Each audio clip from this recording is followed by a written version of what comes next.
The story starts that all of humanity was petrified. Then we'll see a few hours before. Taiju told his best friend Senku that he will confess his feelings to his crush Yuzuriha. Senku found it silly that he had been in love for 5 years and had no courage to confess his love to a Yuzuriha. He then showed Taiju a love potion which will help him, but Taiju refused. Taiju walked out, and Senku told the others that his love potion was just gasoline. After that, Yuzuriha was called under a tree, and she waited for Taiju. Then Taiju showed up, and he was nervous about admitting his feelings. Then Taiju started to confess his love, and Yuzuriha blushed. Before Taiju could confess his declaration of love, a green light appeared. The whole earth was enveloped in the green light, and all people became petrified. In the last moment, Taiju tried to protect his crush with all his power. After that, all people were petrified and the world plunged into chaos. The people could not move, but they were all still alive. Meanwhile, they could not see anything and everything was dark. Taiju tried to keep his consciousness, and he hoped that Yuzuriha is still alive. He didn't want to die because he hadn't gotten an answer from Yuzuriha yet. All men were petrified. Only the animals of the world were alive.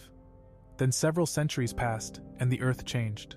The cities and civilization sank under tsunamis and world catastrophes. Taiju was still conscious and he didn't know how much time had passed. Several millennia passed and modern civilization disappeared from the face of the earth. One day, a liquid dripped onto Taiju's rock and he woke up. Taiju was able to break out of the rock and he was shocked. However, he discovered that humanity was petrified and everyone were turned into stone statues. Taiju was sad and prayed for the petrified people.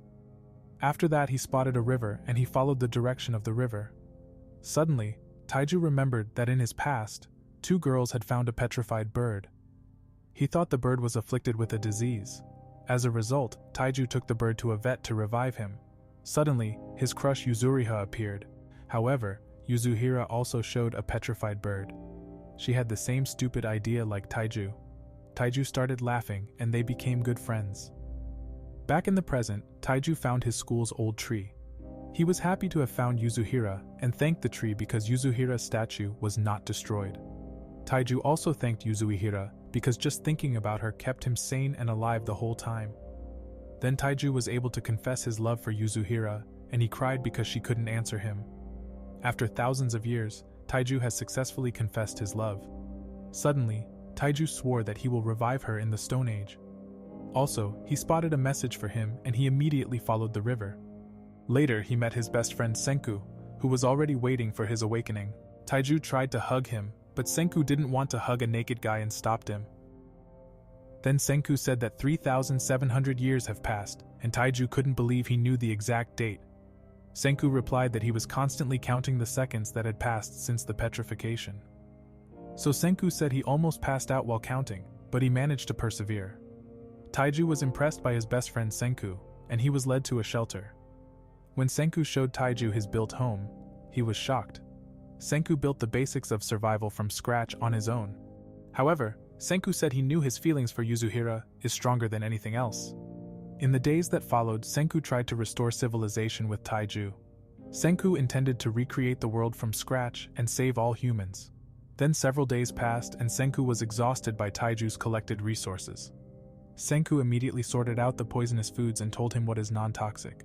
After that, they grilled Taiju's collected mushrooms and ate them. Taiju thanked him for the delicious meal because Senku produced salt to season it.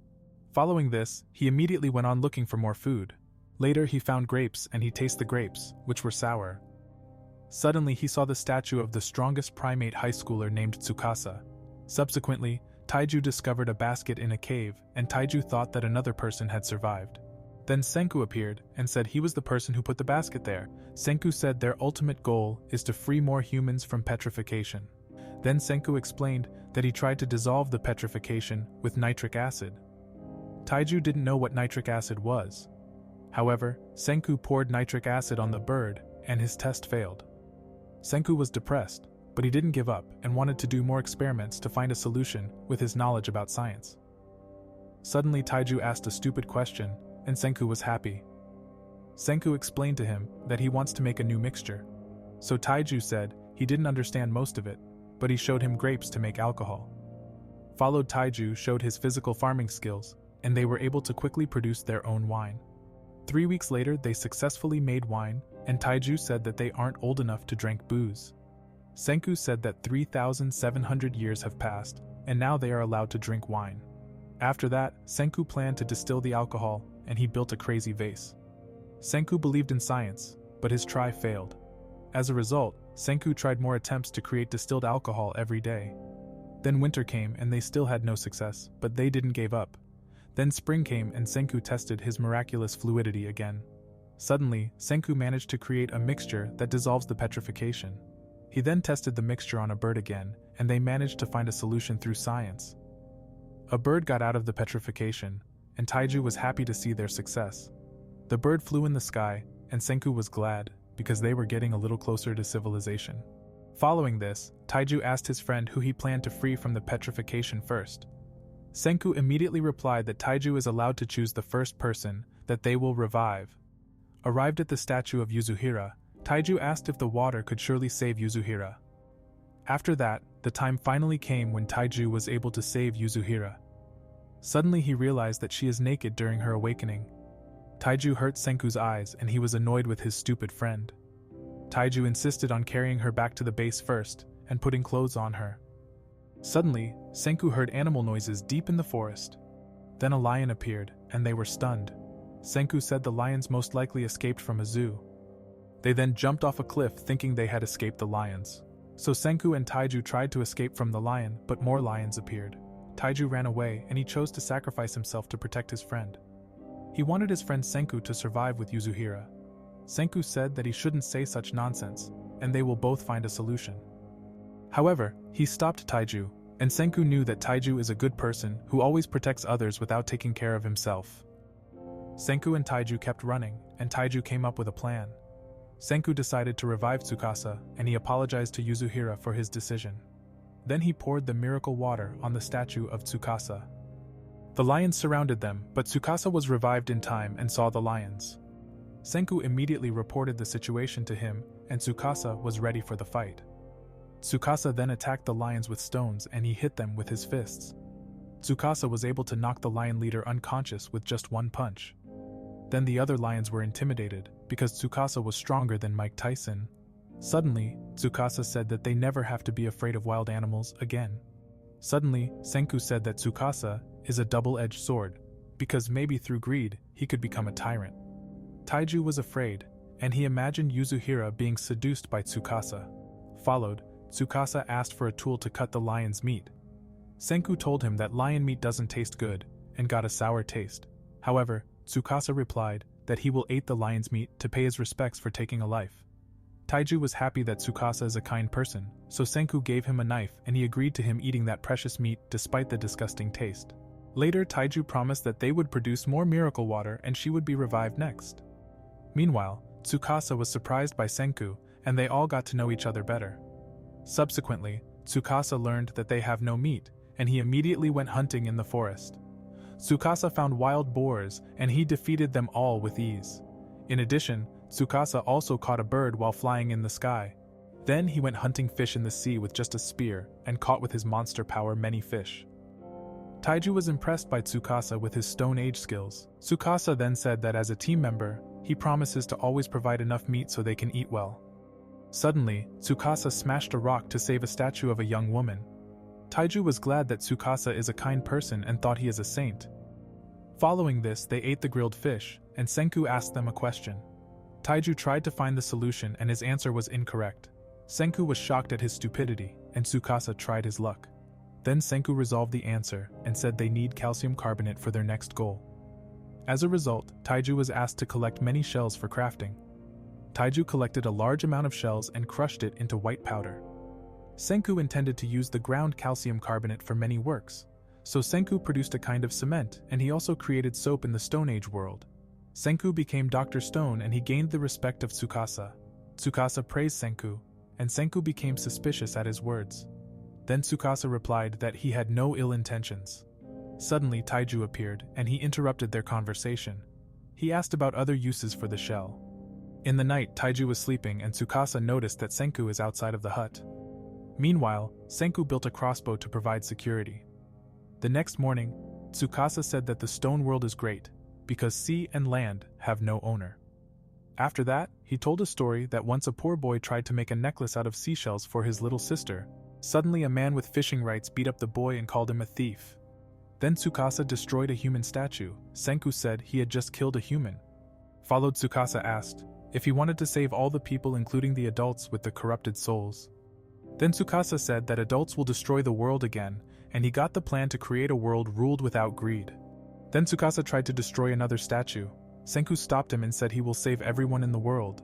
Also he planned to bring back civilization. Following this, Senku and Tsukasa became enemies and each pursuing different goals. Senku knew that Tsukasa is crazy and they have to be careful that Tsukasa doesn't get to the miracle water. Suddenly, Taiju appeared, and he was happy to have collected enough miracle water to revive Yuzuhira. Senku had no choice, and he chose to show Tsukasa the effects of the miracle water. However, Taiju was happy to save his crush, but Senku said they didn't have enough miracle water. Taiju wanted to go collecting more, but he was stopped by Tsukasa. Senku already suspected that Tsukasa would immediately try to get information about the source of the miracle water. Thus, in Tsukasa's absence, Senku planned to complete the mixture to create the miracle water. Meanwhile, Tsukasa found out that the miracle water is nitric acid. Then we see Senku again, and he explained to Taiju that Tsukasa's ideals are wrong, so Taiju trusted his best friend's words. Later he learned that Tsukasa is a good person, but also a killer at the same time. After that, Taiju wasn't ready to pour the miracle water over Yuzuhira, so Senku poured the water over his crush. Then the rock didn't break off from her body. Senku explained to him that the reaction takes time because the molecules are connected. Taiju didn't understand anything, but he waited until Yuzuhira's rock shell shattered. As a result, Taiju remembered the time before he could finish his confession of love. He waited several thousands of years and was finally able to confess his feelings to Yuzuhira again. After all this time, Yuzuhira was alive again, and she was caught by Taiju. Taiju calls her name and he apologizes to her. Then Yuzuhira replied that she was still asleep and thanked him for saving her. Following this, Senku interrupted their reunion and he said they had to choose between two options. So Senku said Tsukasa was on his way back and they would face him as an enemy.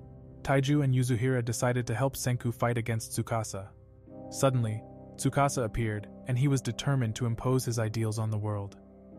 Then Taiju saw that Tsukasa had killed a human. He decided to stop Tsukasa, but Senku knew Taiju didn't stand a chance.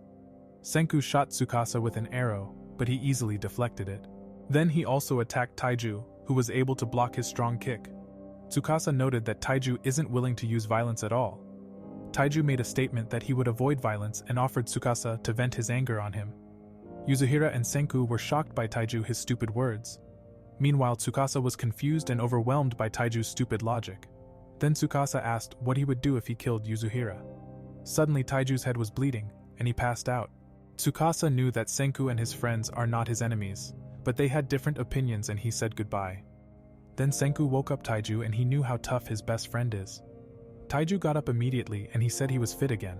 After waking up, he immediately wanted to stop Tsukasa from murder more humans.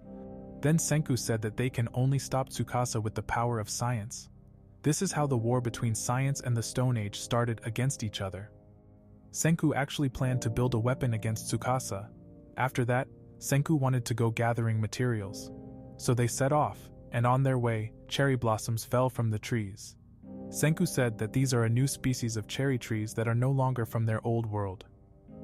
Following this, they were on top of a mountain and Senku pulled a homemade tool out of his pocket. He determined the distance of their destination to the meter. Suddenly Yuzuhira spotted something in the distance. So they all followed Yuzuhira through the forest. Then they found a Buddha statue that they remembered from their old lives. Yuzuhira then recalled her childhood when she went to visit the Buddha statue with her family. Yuzuhira cried tears of joy, and Taiju thought he did something wrong. The reason Yuzuhira cried was that she just woke up recently, and the memories of the old world made her emotional. Following this, Senku and Taiju cheered her up. Taiju said that they found Buddha, and he will show them the way. Meanwhile, Senku realized that the statue is made of bronze, which is very useful for his plan. So he planned to destroy the statue to take the valuable materials with him. In the following days, they gathered many useful materials and ate stews together. At night, Taiju wanted to protect them, but Senku told him to rest. The next morning Senku was on a raft with Yuzuhira and Taiju was their human engine. Suddenly he noticed that Yuzuhira's foot is still petrified. so Taiju decided to use the miracle water to break the petrification. After that, they went further, and he said that they will soon reach their goal. Meanwhile, Tsukasa found the tracks of Senku's group. He immediately realized it was just a trap. Then Tsukasa suspected that Senku's plan is to build a weapon with science to defeat him. In the evening, they arrived at their destination, and Senku said that they can start to create a strong weapon with his knowledge about science. Senku wanted to build a gun. He said that they will now advance through time and use gunpowder to create new high-tech weapons. Then we see Senku again. He mined the volcano's rock and said they can start making a weapon against Tsukasa. In the followed night, Taiju wanted to talk about his confession 3,700 years ago, because back then, he couldn't confess his love for her in time. Yasuhira wanted to know what he wanted to say back then. Taiju replied that since he was petrified, he has something important to confess to her. Unfortunately, they must first bring civilization back. Following this, Taiju said that together they will bring back civilization, and then he will confess his true feelings to her. On the next morning, Senku had mined enough ingredients for gunpowder, and he wanted to start to create a weapon that can withstand Tsukasa, so Yasuhira then added sulfur to the bag. Second, Senku added the collected charcoal. Finally, Senku had taken nitric acid from the miracle cave. Then Senku mixed his materials in a hive and he added dextrose to it. When Senku finished shuffling, Taiju went to help him, but Yasuhira stopped him. Senku said the stone will not cause an explosion. Senku explained why, but he made a mistake. As a result, the gunpowder caught fire, and they narrowly escaped the blast. Despite the failure, Senku was happy because they didn't lose any body parts while experimenting. Senku could make a dangerous weapon, and he was planning to make a deal with Tsukasa. The reason about his decision to make a deal is that Senku was sure Tsukasa is not a bad person, because he didn't got the intent to kill them. Senku was confident that they could find a peaceful solution, but he was aware that if the deal failed, he would have to wipe out Tsukasa. After that, they put out the fire, and Yasuhira saw smoke rising in the forest. Senku was shocked by the smoke signals, and he was sure it wasn't Tsukasa. He suspected someone was responding to their smoke signals. Senku came to the conclusion that other people lived in the stone world. Senku didn't want to put out their fire so they could attract the attention of the strangers. Unfortunately, they would also show Tsukasa their location, and they didn't know what to do next. Meanwhile, Tsukasa was on his way to find Senku. He suspected that Senku was smart enough to create gunpowder in the stone world. Suddenly, Tsukasa spotted the smoke signals from Senku's group on the mountain. As Yasuhira gathered firewood, Tsukasa appeared behind her. He took Yasuhira as his hostage, and Senku was aware that Tsukasa had become scared. He admitted that he can't stand against the weapons of the old world. After all the actions of Senku, Tsukasa was willed to kill anyone who didn't conform to his ideals. Tsukasa threatened Senku that he would kill Yasuhira if he didn't stop making weapons from the old world. Senku lied to him and said that he doesn't care about Yasuhira's life. Tsukasa knew he was a good person and he would never betray his friends. Tsukasa said that he is a smart person, but he would never sacrifice other people. After that, Tsukasa was sure he had won. Suddenly, Yasuhira said that she is ready to die. She wanted to sacrifice her life so that Senku could save humanity. Senku was touched by Yasuhira's words, and he began to reveal the secret of the miracle water to Tsukasa. Meanwhile, Taiju collected firewood and he detected more smoke signals from the unknown people.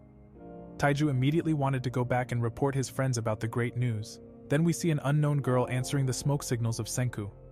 Following this, Tsukasa let Yasuhira alive and offered Senku to give up his plan, because otherwise he would die by Tsukasa's hand. So Tsukasa didn't want to kill Senku if he promised to quit science. Suddenly, Senku remembered his childhood at school. Senku said to the teacher that he will travel to space. At that time he was still young and he studied every day in order to get a lot of knowledge one day. Followed, his father sold his car because he wanted that Senku had enough equipment to research more about the world. After that, Senku started his scientific research. The older Senku got, the crazier his projects got. One day bullies tried to destroy Senku's built machine, but Taiju tried to protect Senku. Senku was angry and built a weapon with science. He attacked the bullies on the followed day and they received their punishment. A few days later, Senku befriended with Taiju and Taiju helped him with his crazy experiments. At some point, Senku tried to build a small rocket that exploded immediately. Senku did not give up and he continued to research science. Then we see Senku in the lab and Taiju wanted to give him a present. Yasuhira made 3 dolls for his rocket project. He then started another rocket test and his rocket flew into the sky. Senku's rocket exploded when he arrived at space. Then he told his friends that his rocket attempt was a success. When Senku finished thinking about his past, Tsukasa said he didn't want to kill him, so he asked him again if he was willing to give up science. Senku declined his offer because he couldn't give up his passion. Tsukasa replied that he will end his life quickly and painlessly with one clean attack. Meanwhile, Taiju had a strange feeling and immediately ran to the volcano. Before Senku was killed, Tsukasa said that if they had met earlier, they would have definitely become good friends. Senku agreed. Tsukasa then attacked Senku, and he broke Senku's neck with his sword. After the final blow, Tsukasa realized that if they had met in childhood, they would have become good friends.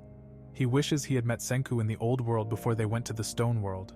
Below, we see Senku, who is no longer alive, and Taiju didn't manage to save his best friend in time. Taiju and Yuzuhira cried for their beloved friend Senku. Taiju couldn't believe he died, and he didn't want to accept his death.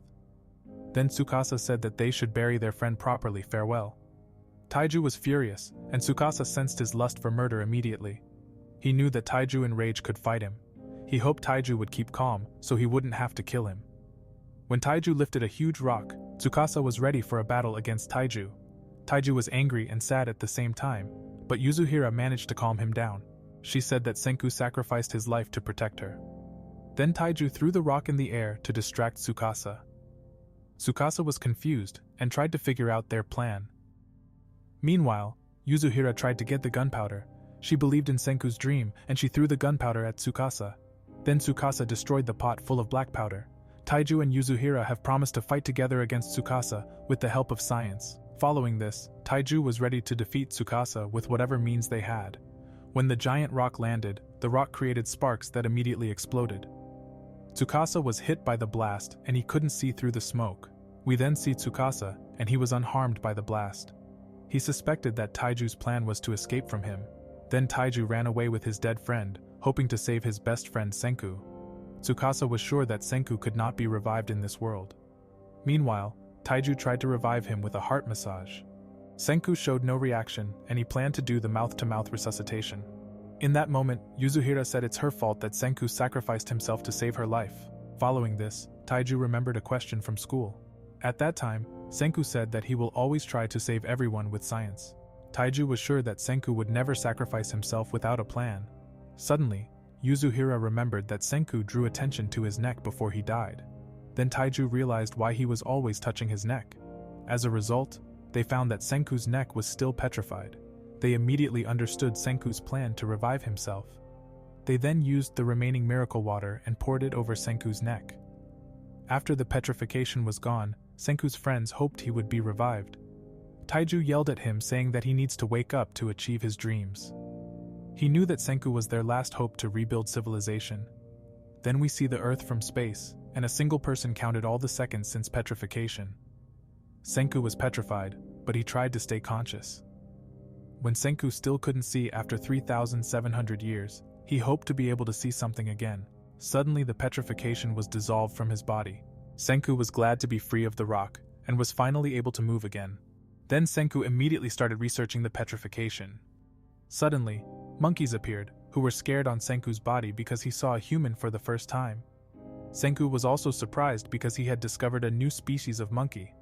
After that, Senku looked around and set his plan to rebuild civilization. Senku knew the exact time that had passed so far, and he carved the exact date on a tree. However, Senku was already looking forward to his goal of saving the whole world with the help of science. Then Senku tried to make a fire and the monkeys thought that Senku is stupid. In the evening, Senku realized that he doesn't have enough strength or skill like his friends to make a fire. He didn't give up, and knew he had to create fire with his knowledge of science. Subsequently, Senku smashed many stones to find a solution to his problem. He tried to find the right type of stone to achieve his goal. Senku failed trying to make tools, but he didn't give up. He knew that, like in his old life, he had to experiment a lot and find a way to solve his problem. He was then able to build stone tools that helped him solve his problems. Then he ties tree roots together into a rope.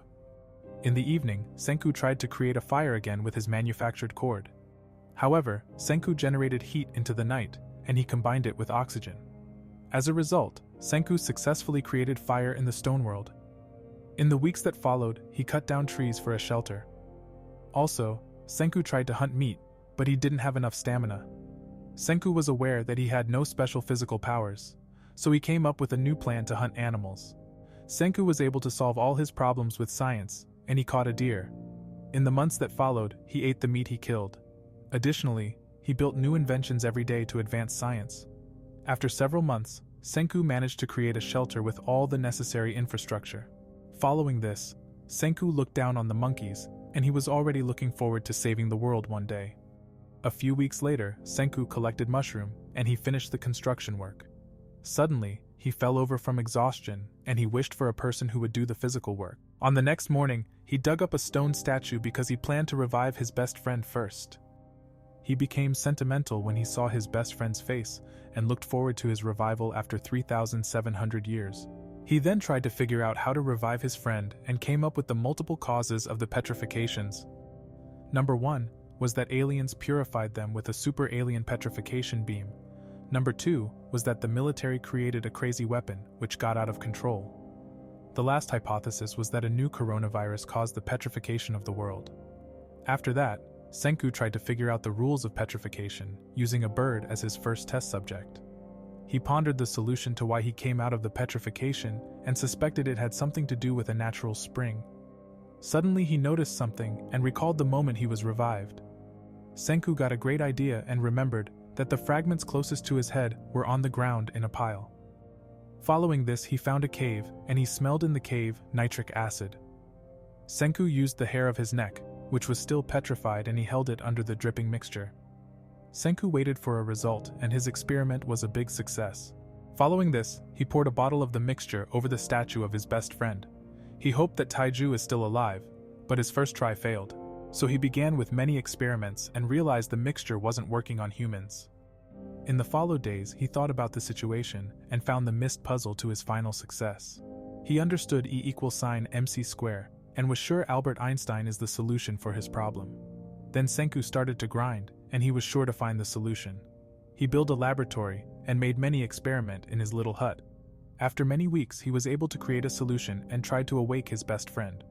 Finally, Senku found the formula for his solution, and he waited for his friend to wake up. Back in the present, Taiju believed, like Senku a few months before, that his best friend will revived. So he hoped for a miracle, and he knew Senku is one of the person who didn't give up. As a result, the storm clouds passed and it stopped to rain. Suddenly, Taiju looked to the sky and heard Senku's voice. Then they were glad to see him alive. Senku trusted that his friends would notice the petrification on his neck. Taiju was glad that he was alive, and he almost crushed his entire body. However, Senku thanked them for reviving him, and Yuzuhira cried tears of joy. After that, she thought the pattern of a sheet looked like a rocket, and she said it will look good on Senku. Senku then said his self-sacrificing human experiment was a success, but he was surprised about the restorative effects of undoing petrification. Taiju said, maybe this petrification is the stone of life that replaces doctors for them. Senku realized from Taiju's words that he is right, and the phenomenon really becomes like a Dr.Stone, who heal all injuries. They then covered their tracks, and Yuzuhira wondered if they could revive the broken statues. Senku replied he tried it before, but it didn't work. Suddenly he had a great idea and knew he could only entrust the mission to Yuzuhira. She accepted his mission, and Taiju also wanted to know the secret between the two of them. So Yuzuhira told him they should go to see Tsukasa, but Taiju shocked about her words, and he was very confused about her decision. Senku explained him that Tsukasa thinks he is in the afterlife. In addition, he told them to infiltrate Tsukasa's empire as spies, and he gave Yuzuhira the details about the mission. He said Tsukasa intends to use the miracle water to amass an army of young people to make a new world, but Senku got the plan to make an army with science to fight against him. As a result, Senku planned to find allies for a scientific revolutionary army, and he sent his friends to infiltrate Tsukasa. Yuzuhira was surprised that they both are so casual about his plan.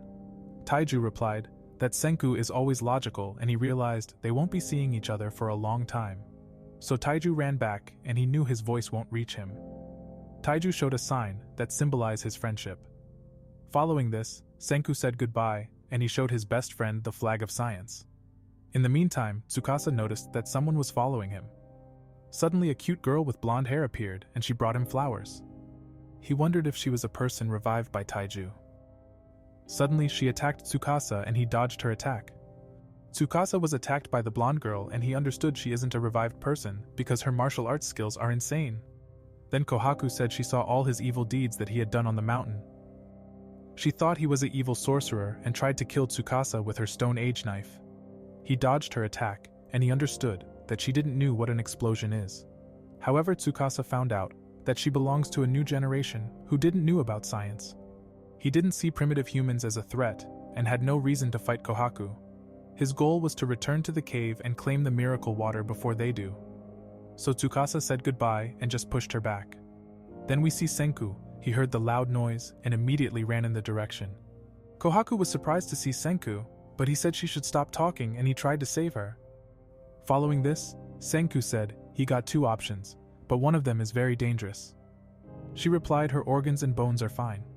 Senku was glad she wasn't hurt, and he used his knowledge of science to save her safely.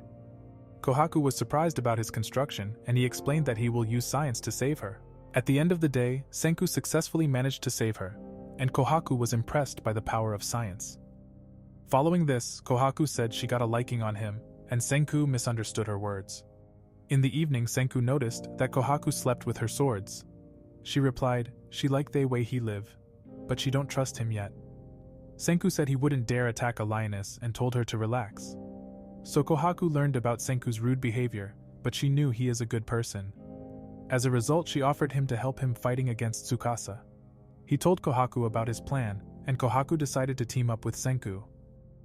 In the followed morning, Kohaku told Senku she needs the hot water to make a hot spring bath for healing purposes. Senku made fun of her again, and she replied, the hot water is for her big sister. Senku learned her sister was seriously ill, and he understood that she loves her big sister, because she brought the heavy jar to her village every day. Suddenly, Kohaku slipped, but Senku saved her in time and told her to hand it over. Senku couldn't handle the heavy jar and built a car to transport it. So Kohaku was impressed by his invention. Suddenly, they crashed into a tree, and Kohaku managed to survive unharmed, while Senku lay injured on the ground. Then he saw the village of Kohaku, and he was surprised to see many people. Senku couldn't believe to see the villager. Also, he thought the village is a settlement of revived people, and he realized there is no sign of a revival fluid. Suddenly he was attacked, but Kohaku protected Senku. Jinro and Kinro didn't allow Senku to enter the village. They said the rules didn't allow outsiders to enter the village because they are all criminals. Suddenly Kohaku asked them if they want to fight against her, but they knew Kohaku would beat them up. As a result, Senku tried to convince them without violence, and he showed them soap bubbles. Kinro and Jinro were fascinated, and Senku planned to use science to win them over to his side. Suddenly Jinro knew he needs to use his special technique and decided to let someone else handle the problem. He got the intention to find his friend Chrome. Chrome introduced himself and said he is a super smart sorcerer. Following this, Senku introduced himself and told them that he is a scientist. Senku was surprised about Chrome because he wasn't scared like his friends. Suddenly Chrome said no one will beat him in sorcery, and he accepted Chrome's challenge. After that, Chrome showed him a fire, and Jinro was the only one who thought they will start a dangerous sorcerer battle. Followed, Chrome said he will show them his rainbow bridge, so Chrome threw something into the fire and he turned the fire yellow. Kohaku and the boys were impressed to see his fire turning into many different colors, but Senku knew it's just a flame test reaction. Chrome couldn't believe that Senku knew about his trick, and he thought Senku could read his mind. As a result, his plan failed and he tried to justify himself to Kohaku. Chrome went to his laboratory and he created with a ball electricity. He scared his friend with the electricity, and Jinro thought he attacked him with his sorcerer skills. Then Senku saw his ball of sulfur, and he was surprised that Chrome managed to create that ball of sulfur. He got a liking of Chrome, and he showed Chrome the true power of his ball. So Senku paralyzed Chrome with his own trick and he fainted out. Kohaku asked him about the trick, and Senku gave them the ball of sulfur.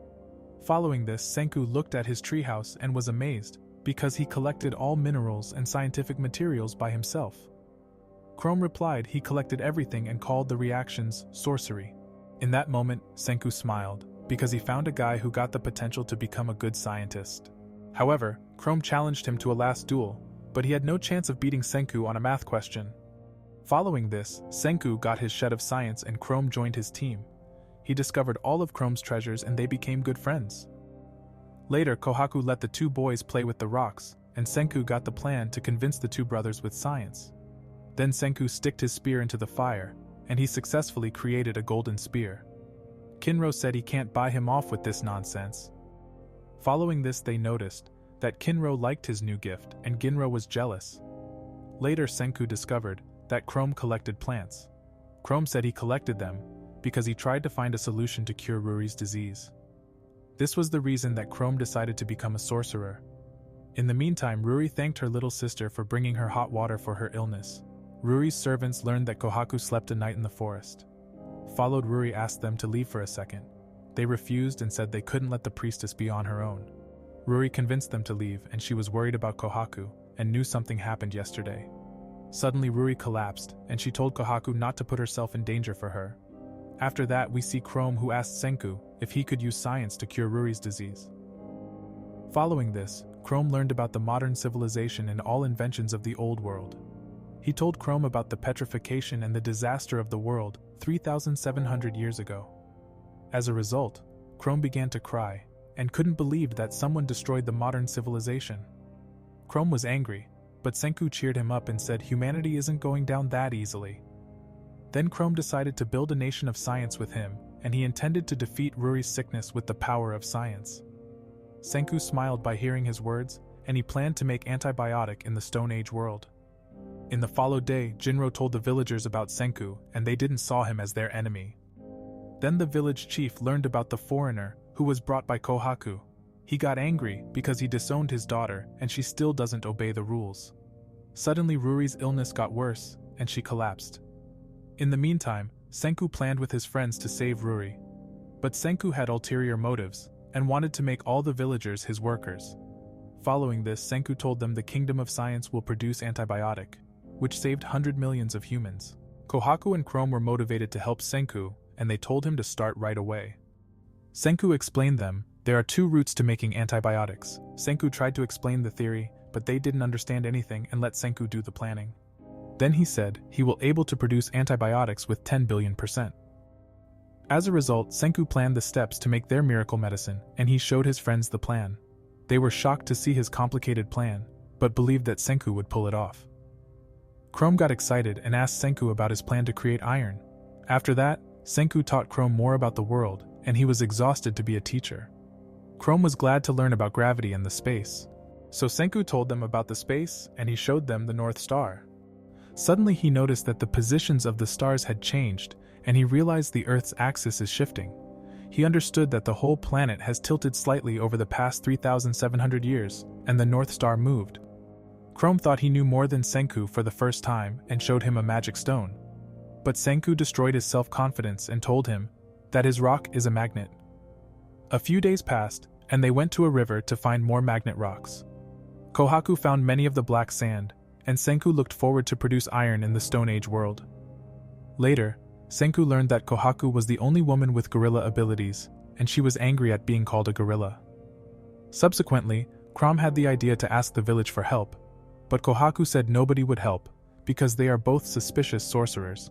Suddenly a watermelon appeared out of nowhere, and Kohaku knew the girl. Senku was surprised that her name is Suika, and she got the intention to help them. Chrome saw the iron sand, and she said she couldn't never make herself useful.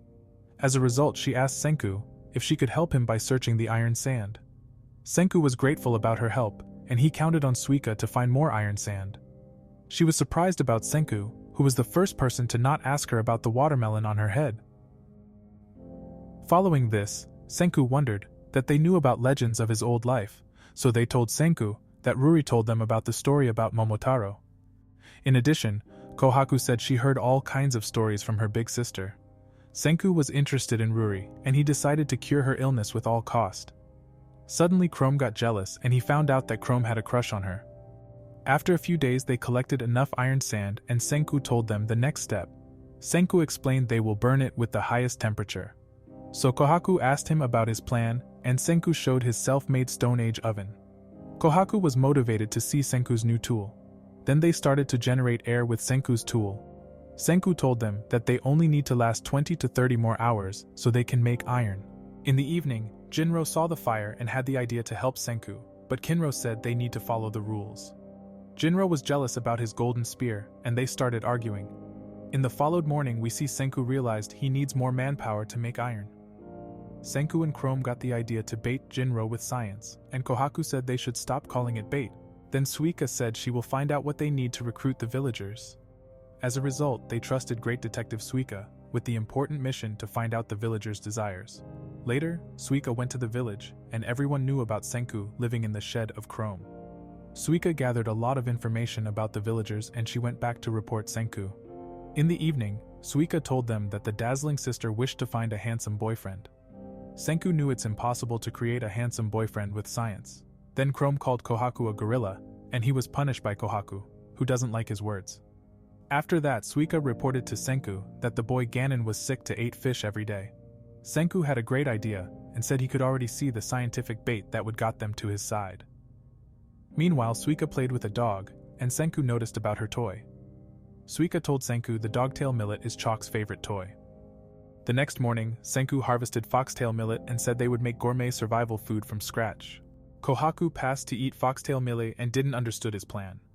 So Senku explained Kohaku that foxtail millet is 10 billion% a grain. Followed, they processed the grain and mixed it with water. So Senku told his friends that they successfully made wheat flour and they celebrated. Afterwards, he started the final step and mixed the flour with eggs to cook it with fresh ingredients. Senku cooked a feast with high-quality meat, and his friends smelled his soup. As a result, Senku said they called his noodle soup ramen. Chrome tried the ramen as the first one, and he was overwhelmed by the delicious taste. However, Kohaku and Suika tasted the noodle soup too, and they couldn't believe that such a thing would exist in the world. Then Senku tasted his cooked ramen and he was disgusted. Later they went to the village, and Senku intended to bait all villagers with his ramen. All villagers smelled his dish, and Kohaku told Senku that he looks like a villain. Then we see a mysterious guy who smiled after he found Senku's location.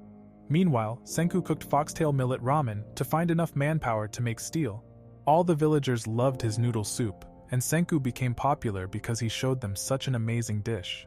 Following this, Chrome offered Jinro and Kinro to try Senku's ramen, but Kinru stopped his little brother from accepting the offer. After that, Kokuyo was reported that his daughter is feeding the villagers. Kokuyo refused to eat the food of Senku, and Ruri wondered what Kohaku is doing with the outsider. Suddenly, an unknown guy said he would prefer the noodle soup with a drink like cola. Kohaku asked if he knew the guy, and she told his friends about an enemy. They then surrounded the stranger and asked if he was an ally of Tsukasa.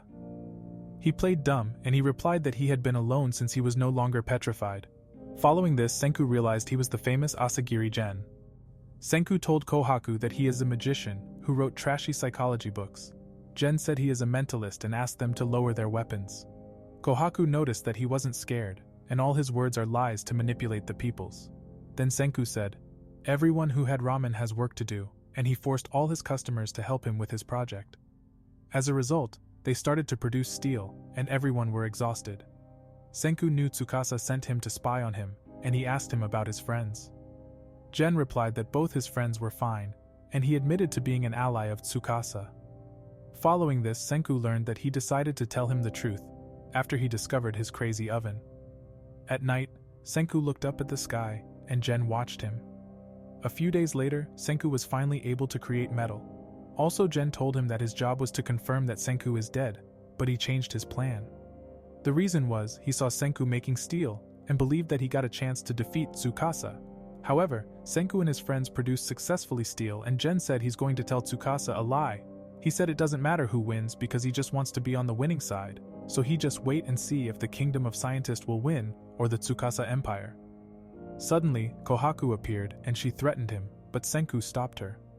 Senku said he will convince Gen to change the side after he showed him his new invention. So Gen learned that he planned to build a generator, and Gen was shocked about his words. Suddenly, the weather started to change and storm clouds appeared. Senku was nervous and said they need to hurry. Suddenly, Suika appeared and she brought him the collected magnetic sand. He then planned to combine his magnetic sand and steel to build a generator. Senku told Suika to find a lacquer in the village and he was sure he will make it work. Followed, Senku scratched lines on a wooden board and poured the molten steel into them. In the meantime, a girl reported that Senku destroyed the bridge. A group of villagers rejoiced at the news because they now have a reason to kill Senku. Kohaku reported that trouble awaited them, and Senku knew his plan would fail if they had to fight. In that moment, Gen offered to help them, and he asked Suika to collect some flowers. After that, Gen brought them flowers, and they thought he made fun of them. Gen said, They tried to stop the lightning with their sorcery, but Magma didn't believe him, so he tricked them, and Kohaku was surprised about his magic tricks. Senku said he is just a scammer using his mental strength to turn lies into truth. As a result, Magma went home and Senku worked on his plan to create a generator. Senku climbed a mountain with his friends. After that, they set up the generator and Jinro wanted to help them, but Kinro stopped him. Then they realized they need a spear, and Kohaku discovered Kinro's golden spear. She stole his spear and managed to store the lightning in Senku's magnet in time. As a result, he successfully created a huge magnet and was able to build his generator next. So Senku was happy that his plan worked, and he was excited by seeing the magnet. Later, Kohaku apologized for destroying Kinro's spear, and his little brother teased him. Suddenly, Kohaku wondered why his magnets didn't work. Senku solved the problem. Followed Gen learned he planned to build a muscle-powered generator. A few days passed, and they were able to build more things for his project. Senku and his friends made good progress building a generator, but Senku's face swelled. Suddenly Gen asked him about his face and learned that the lacquer gave him a rash. Finally, Senku built his dual-wheeled hand-crank generator. After that, Senku said they needs to find two people, work in perfect sync. They asked Kinro and Jinro, but they refused to help them. Following this, Gen tried to convince Kinro, and he said they could use electricity to make a gold and silver spear. Gen convinced the siblings to help them, and they took the bait. In the night, Kinro and Jinro worked for the Kingdom of Science. Then Senku showed Gen a steam-roasted bamboo string. Later Gen realized that Senku planned to invent the Edison light bulb. Senku asked Chrome if he is afraid of the night.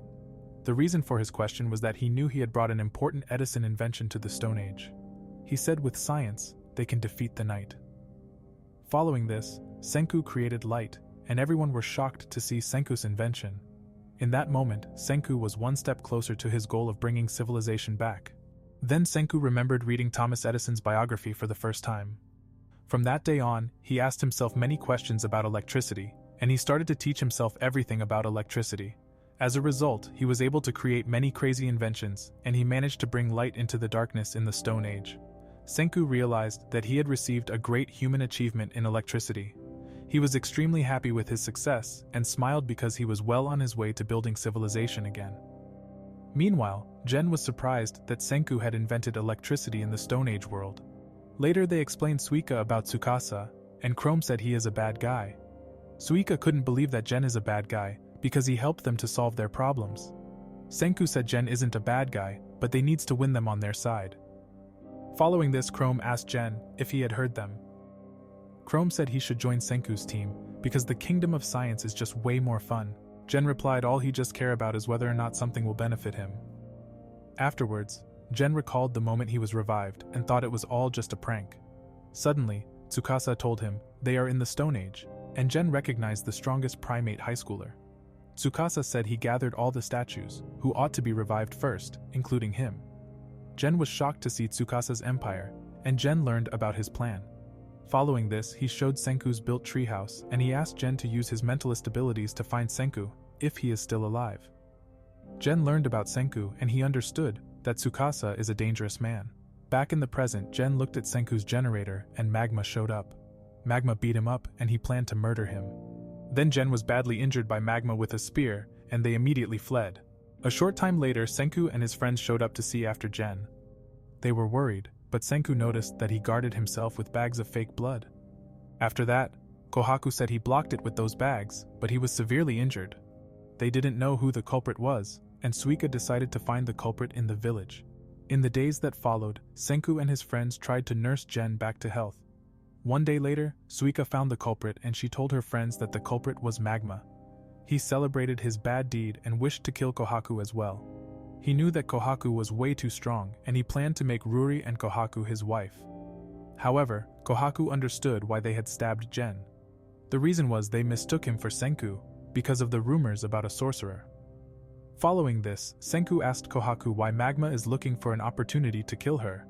She explained that once every generation the village holds a large martial arts battle called the Grand Bout. She said that the winner will marry Ruri and be made the village elder. The problem is the priestess Ruri was seriously ill and the only marriage candidate was not a good fighter. Kohaku knew that Magma is not a good person and only wants the position of village elder. Also, after winning, he intended to let Ruri die. As a result, Kohaku didn't let Magma to win, because she couldn't allow a man like him to have her big sister Ruri. She joined the grand bout to stop him, and Jinro thought that Kohaku will marry her big sister. Afterwards, Senku learned that the next grand bout would be in a month, and they believed that Magma thought Jen could win the competition. Senku understood that if Magma became the eldest, it might be difficult to even get the medicine to Ruri. Following this, Kohaku asked Kinro and Jinro if they would be willing to marry Ruri. Jinro said she is pretty, and Kinro was shocked that he only looks at a girl's appearance. Then Kinro said that as a guardian, he doesn't ask questions and he knows that Senku has no bad intentions. Kohaku replied that her only goal was to save her big sister's life. As a result, the two boys decided to help Kohaku and were trained by Kohaku to fight Magma. Later, Kohaku noticed that Chrome was deep in thought and she knew that Chrome truly loves Ruri.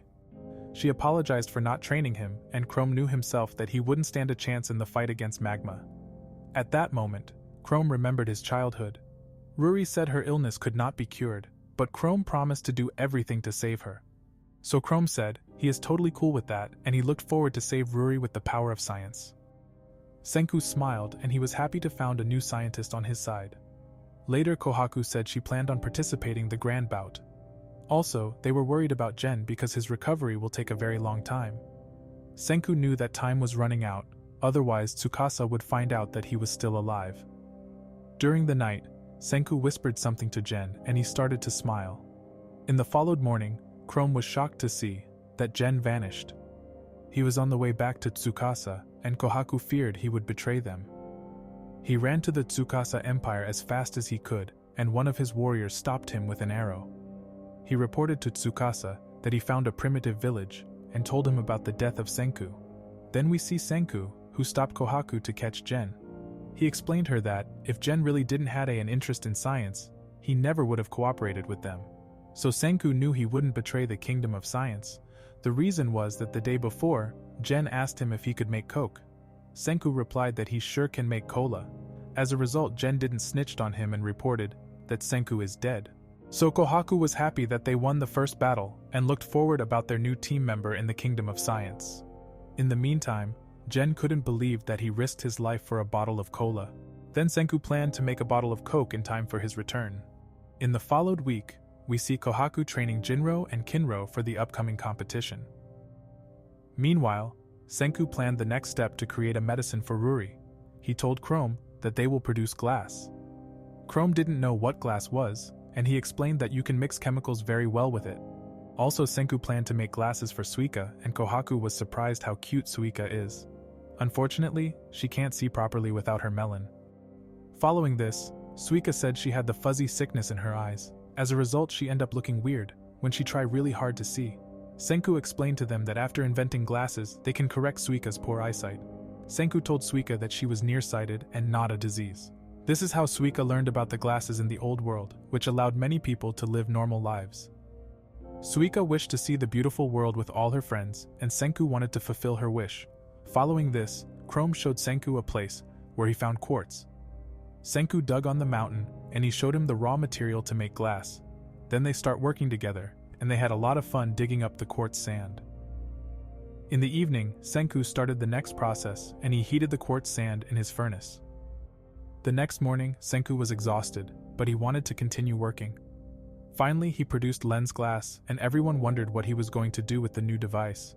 Chrome understood his plan, and they began to grind and polish the lens glass. They worked every day and made good progress.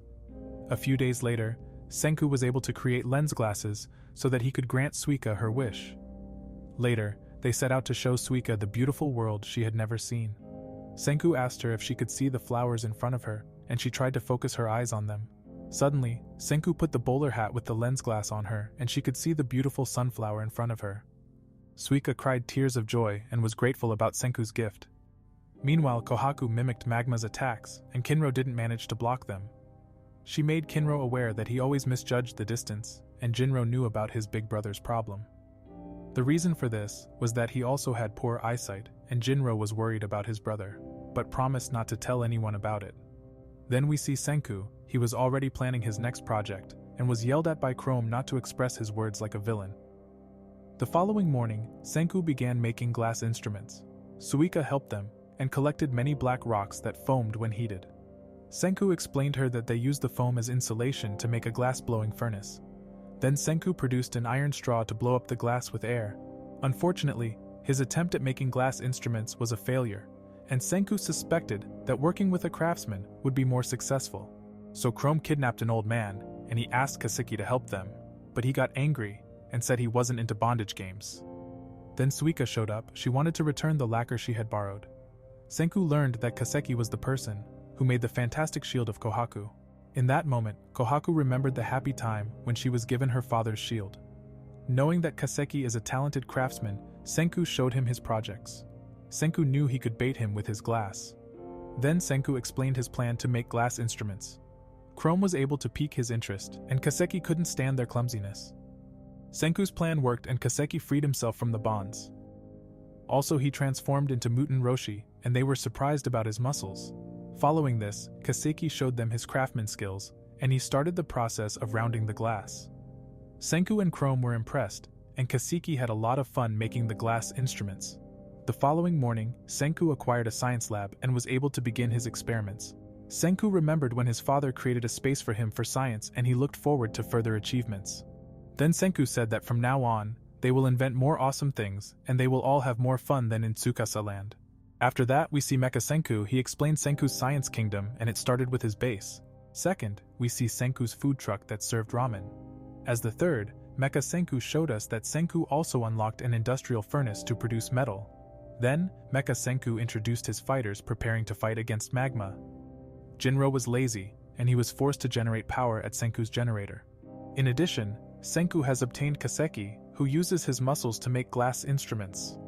As a result, Senku was given a lab, and they were well placed to save Ruri with antibiotics. Chrome knew their kingdom of science is starting to heat up, and Senku agreed with him.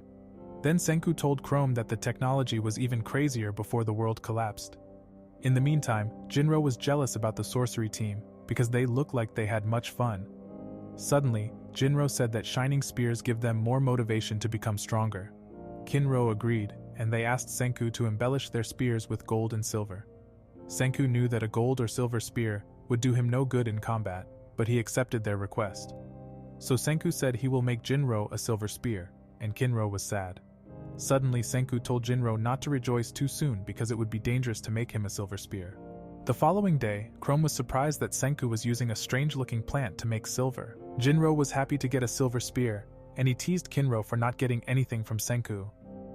As punishment, he was knocked unconscious by Kohaku for teasing his brother. Then Senku successfully created a silver spear for Jinro, and Senku wanted to use his spear for another purpose. He said his job will be the team's bodyguard, and they went off. Following this, Senku told his friends that Jinro's spear serves as a sensor. He said that if the deadly threat appears, his spear will turn black. In addition, Senku explained to them that they all have to run away immediately so that they don't die. Later they discovered a river where no fish were swimming. Senku said their goal is upstream from the river. Meanwhile, Jinro was scared of dying, and Senku yelled at him for running back. Kohaku offered him to swap places, but he refused to give up his silver spear. Then they reached their destination, and Senku was totally exhausted from the mountain hike. Kohaku was surprised by the sight. The reason was, they found a whole emerald spring. At that moment, Jinro hallucinated an angel calling to him. Jinro ran towards the emerald spring, and Senku had a strange feeling. He wondered why Jinro's spear didn't react to the poisonous gas. Then they saw Jinro running into the poisonous emerald spring. Senku ordered Jinro to come back, but he was hypnotized. In the last moment, Kohaku saved Jinro, and a group of crows were lured into the spring's water. So they saw the enemy trying to kill them, and Kohaku tried to calm Jinro down. Senku explained to them that sulfuric acid is a miracle drug of science, but also very dangerous. Later, Senku told them they can't make antibiotics without the sulfuric acid. Kohaku was willing to risk her life, but Senku stopped her. Senku told her about a story when a group went to do research around an air of sulfuric acid. Then Senku smiled and said he will solve the problem with gas masks. In the evening, Senku was ready for the fight against sulfuric acid, and he knew an error would mean their death. Then Senku asked Chrome to stay in their base. He said there was no guarantee that the gas masks would work, and he had to stay because no one else could save Ruri. So Senku said he will going to pass down all the science he know to him right now. Senku said that he doesn't plan to die, but he didn't want to risk losing the science. Chrome replied that he will come along because he won't let him down.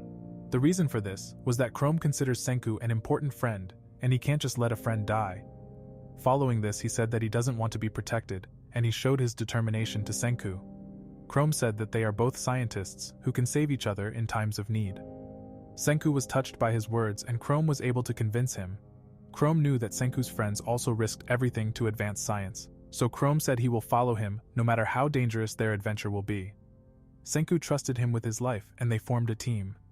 Then Kohaku remembered the day it was decided that she should be the next priestess. She had no intention of helping with a plan that made it okay for Ruri to die. As a result, she refused and tried to find a way to save her beloved sister.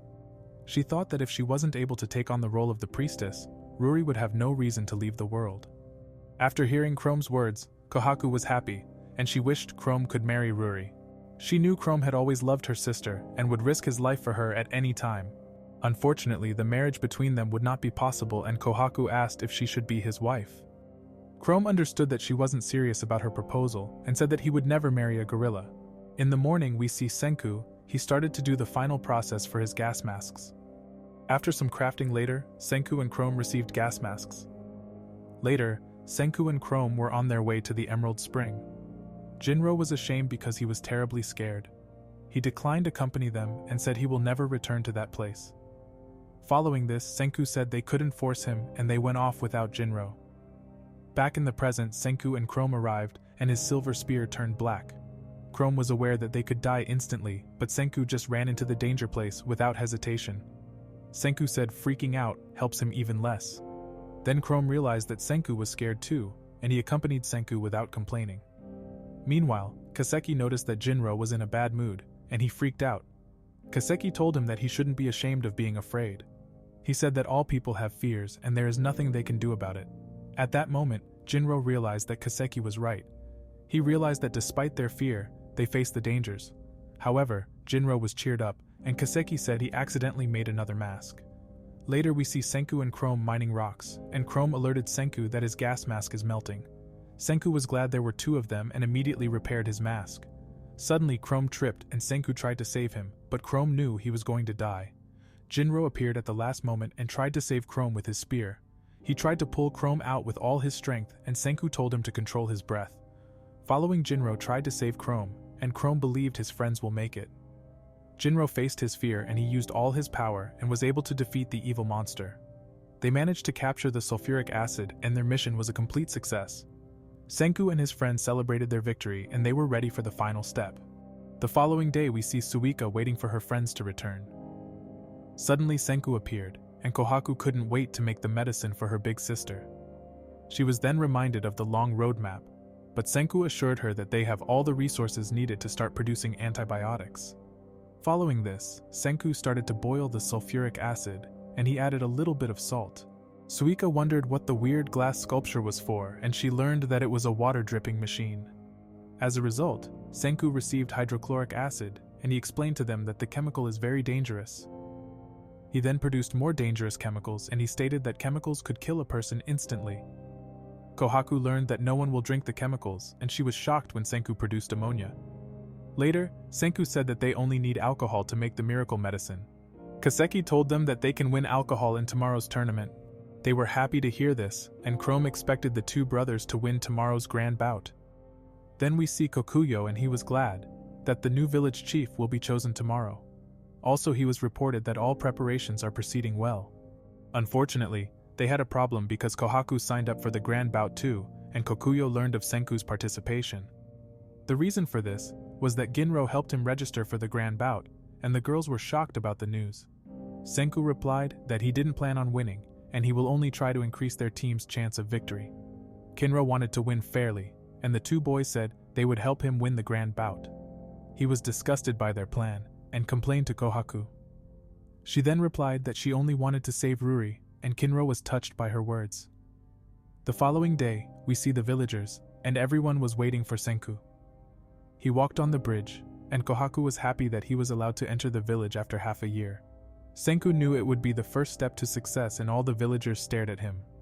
Kokuyo learned his name was Senku, and Ruri knew the name for some reason. She said she knew his name even though he had never met him. Then she ran towards Senku, and she spoke to him. She wanted to know his last name. Before he could answer, Ruri collapsed in front of him and he was ordered to stay away from Ruri. She was carried back to the hut, and Senku understood that they had a lot to talk about together. Meanwhile, Magma made fun of Ruri, and Chrome stopped Kohaku so she wouldn't do anything wrong. At that moment, Kohaku remembered that Chrome also helped train the two brothers every day because he wanted to protect Ruri from Magma. Following this, the contestants learned their matchup and Senku planned for Kinro to win against Magma in the finals. Suika prayed to God and hoped that everything will go smoothly. A short time later, the matchups were chosen and they learned that Kinro will fight against Magma in the first round. Senku wasn't discouraged, and he revealed to them that he had made a special drink using science. He then said that it would make them stronger, and Ginro drank the drink alone because he was nervous. However, Senku said it wasn't bad, and Suika went to collect more of the grass. Later they waited for the first battle to begin. Suddenly Mantle appeared and reported that Suika was drowning near the river. Senku and Chrome knew he was lying, and they asked how he knew about the grass by the river. Then Kohaku said that she is aware that Mantle is lying, but she is still worried about Suika. Afterwards, Chrome tried to stop the fight, but Jasper replied that if she doesn't show up on time for the third match, she will be disqualified. Magma was happy, and he was sure that with Kohaku's absence, he will win the grand bout. Then Magma said if Kinro surrenders that he will appoint him as his right-hand man. Kinro refused because he wants to fulfill his duties to his friends. After the conversation, the fight between Kinro and Magma began. He attacked Magma with powerful attacks, and he was surprised by the strength he gained. Meanwhile, Mantle tried to sabotage Kinro, but Chrome warned him that Jasper will punish his team. Senku heard the conversation and decided to stop his sabotage attempt. We then see Suika, who was tied to a tree, but she managed to free herself and she went back to the village. Meanwhile, Magma distanced himself, and Kinro had trouble judging the distance. Suika noticed that Kinro has the same eye problems as her. She ran to Senku and said that Kinro also suffers from the fuzzy sickness. Then Magma started attacking him, and he managed to seriously injure Kinro because he couldn't judge the distance. He couldn't move anymore, but he didn't allow himself to let his friends down.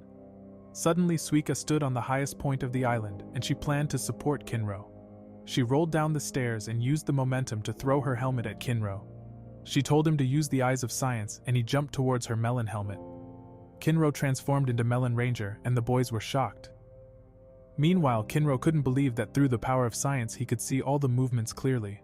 Kinro gained observation haki, and dodged all of Magma's attacks with ease. Then Kinro started attacking and he punched him in his face. After his strong attack, he said that science helped him overcome his weakness. Suika was amazed by his Melon Ranger performance, and they celebrated Kinro's victory against Magma because they had defeated the most dangerous opponent. Then Magma said that he had broken the rules by wearing the melon mask. Magma wanted to accept his loss unless the referee declared the fight invalid. Kinro asked if his melon helmet was against the rules, but Jasper said it's not a rule break.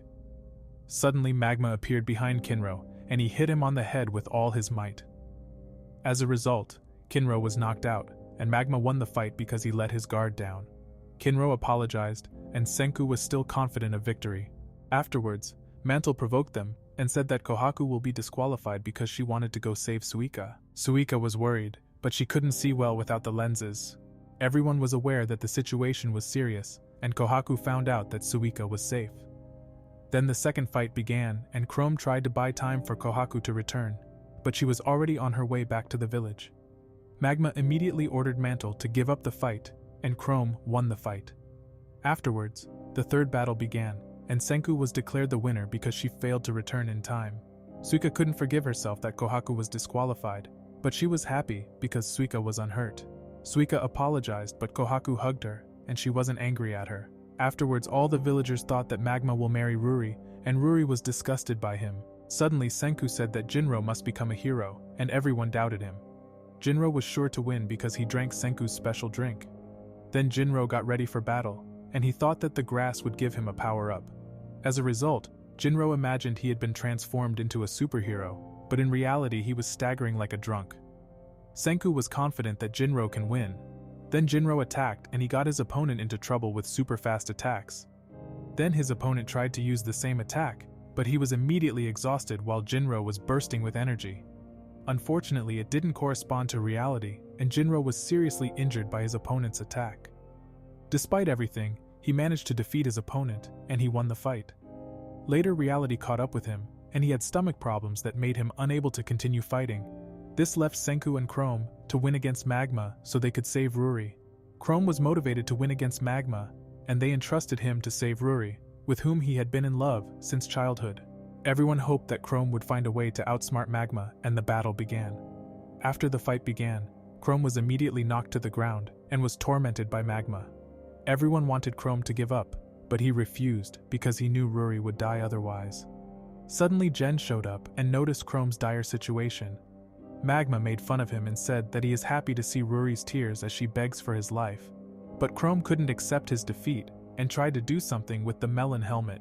Then he attacked Magma, and he tried to use science to defeat Magma. Following this, they wondered what Chrome was doing, and he planned to start a fire by using a lens. Senku immediately realized the plan, and he explained that he was trying to make a fire. Kohaku and Suika learned that he uses science to try to win the fight. Meanwhile, Chrome believed that with the science he learned from Senku, he will save Ruri. Magma looked down at him, and Senku said his plan won't work.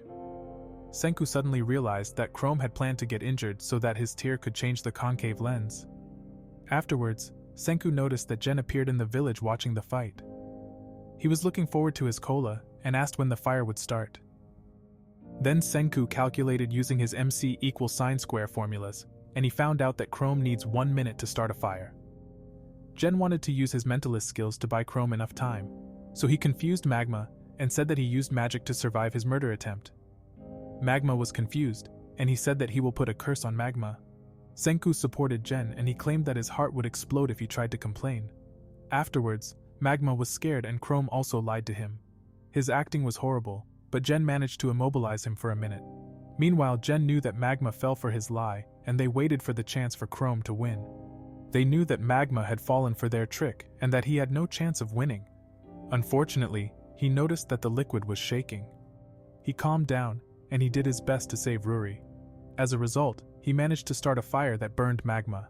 Then Chrome said he won't kill him, and he hit Magma in his balls. So Chrome was declared as the winner of the grand bout. Everyone celebrated Chrome's victory because Team Science had won the grand bout. Ruri was happy, and everyone congratulated Chrome on winning the grand bout.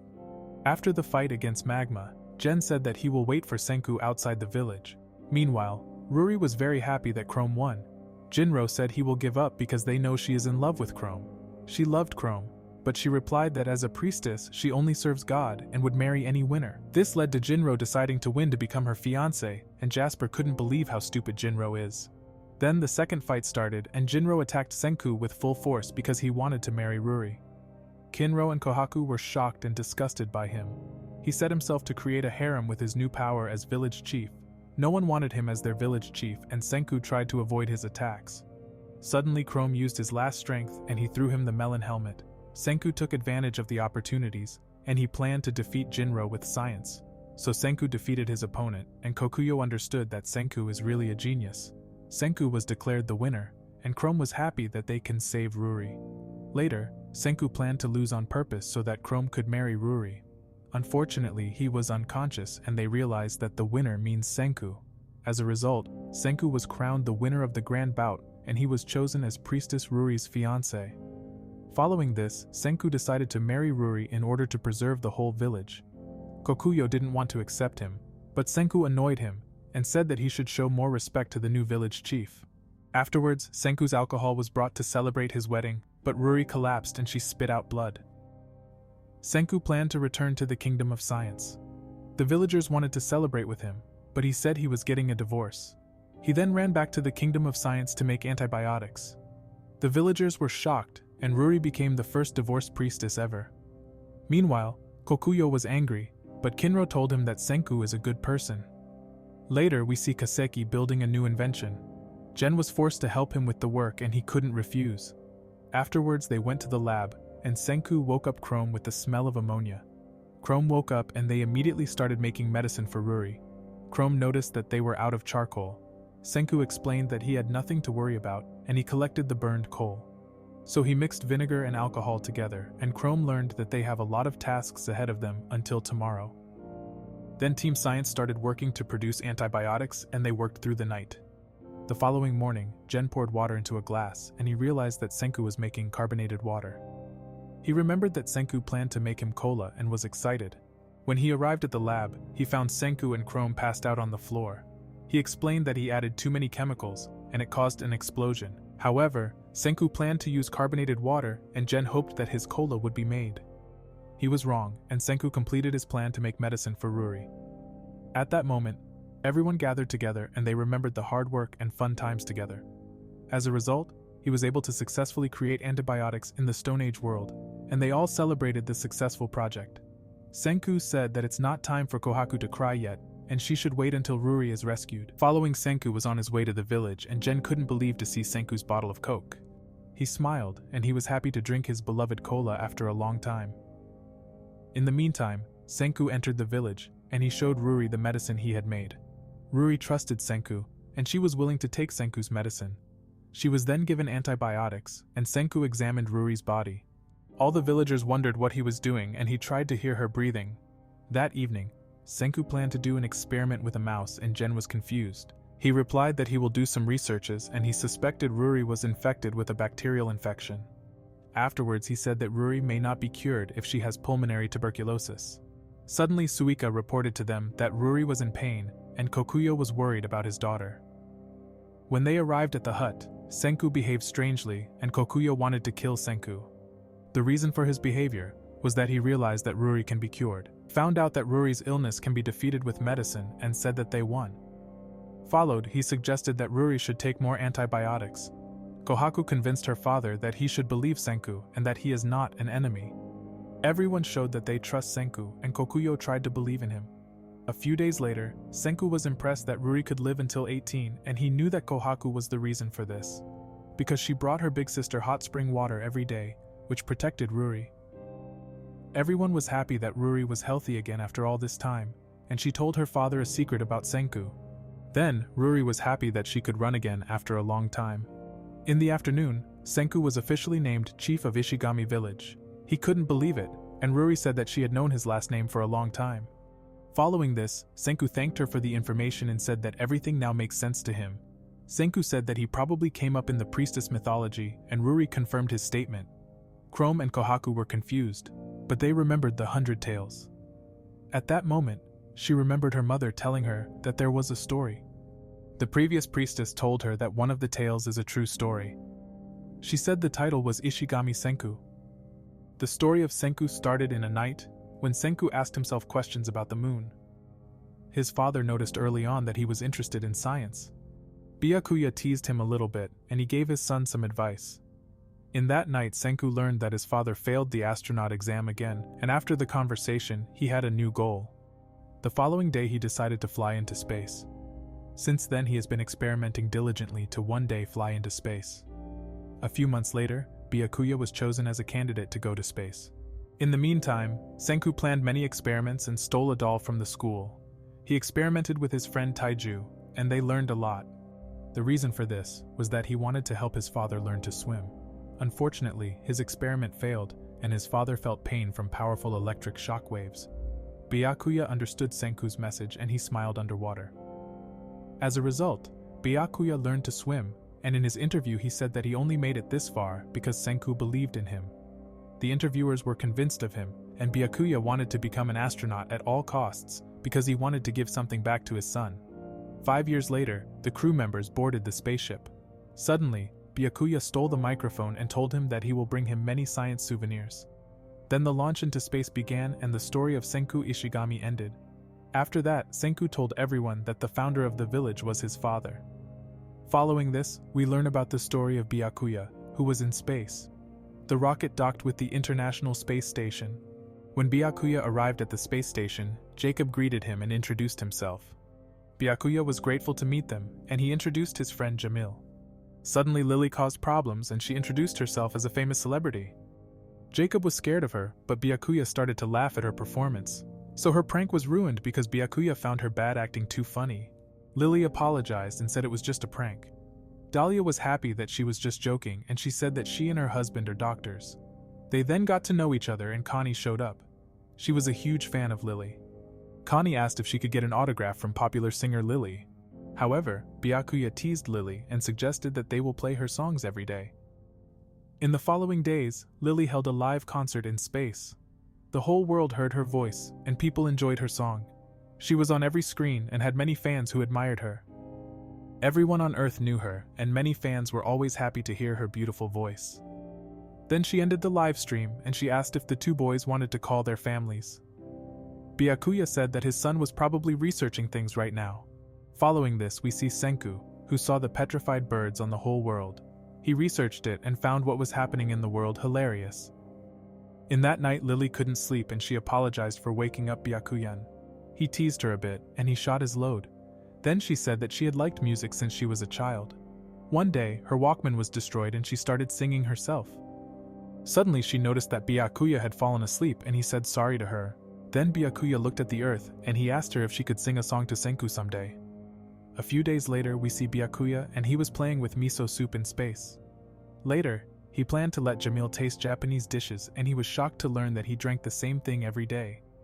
He then gave Jamil his custom-made ramen. However, Jamil tried the ramen and he had a surprised expression on his face. He looked shocked because the earth glowed green. Then the others also saw the disaster and they couldn't believe what was happening on Earth. At that moment, all the residents were petrified and Byakuya was worried about his son Senku. Unfortunately, they couldn't do anything in space and they couldn't reach a single person. They realized that something happened on Earth, so they tried to search for information about the Earth on the internet. Byakuya had the idea of watching a live camera. Suddenly they saw that everyone on Earth had been petrified. All crew members were shocked by the disaster and didn't know what to do. At that moment, Byakuya suggested flying back to Earth. He said that they are humanity's last hope, and they will save all of humanity. Then we see the time right before Senku was petrified, and he dropped his monster energy drink at that moment. Meanwhile, Byakuya found out that the petrification beam was launching from South America.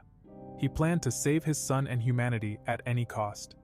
Followed, he put on his astronaut suit and planned to fly back to Earth immediately. But Jamil offered that he will fly down first because Byakuya has a son, who was waiting for him. He said that if he will die, that nobody will raise his son, and Jamil was able to convince him that the best option would be to send him, because he has no family waiting for him. Byakuya didn't want to risk Jamil's life for his selfish goals, but Jamil promised that he will arrive safely on Earth. Senku counted the time and a group of astronauts managed to land safely on Earth. Unfortunately, Jamil reported that it ended up in the sea, and the hatch would sink as soon as it was opened. Then we see Senku again, and he didn't give up counting, and he tried to be conscious so that one day he could save the world. After that, Byakuya decided to fly back to Earth, and he planned to save their friends. Many hours later, we see Jamil's group and they were almost out of air in the hatch. Lily decided to sing, and she said they don't have to worry anymore. The reason for this was that Byakuya paddled a boat and he was on his way to save them. He apologized that it took him more than 10 hours to arrive, and Jamil was happy to see his friend. So they were rescued and they rode to an island where Dahlia and Jacob were waiting for them. Later, they saw a person on the island and they immediately ran to check if anyone had survived the petrification beam. They realized that the person was petrified and they had to accept that no one had survived. Then, they started looking for firewood and Jamil noticed that Connie was crying. A short time later, Byakuya found a survival kit and they were confident that they would survive on the island.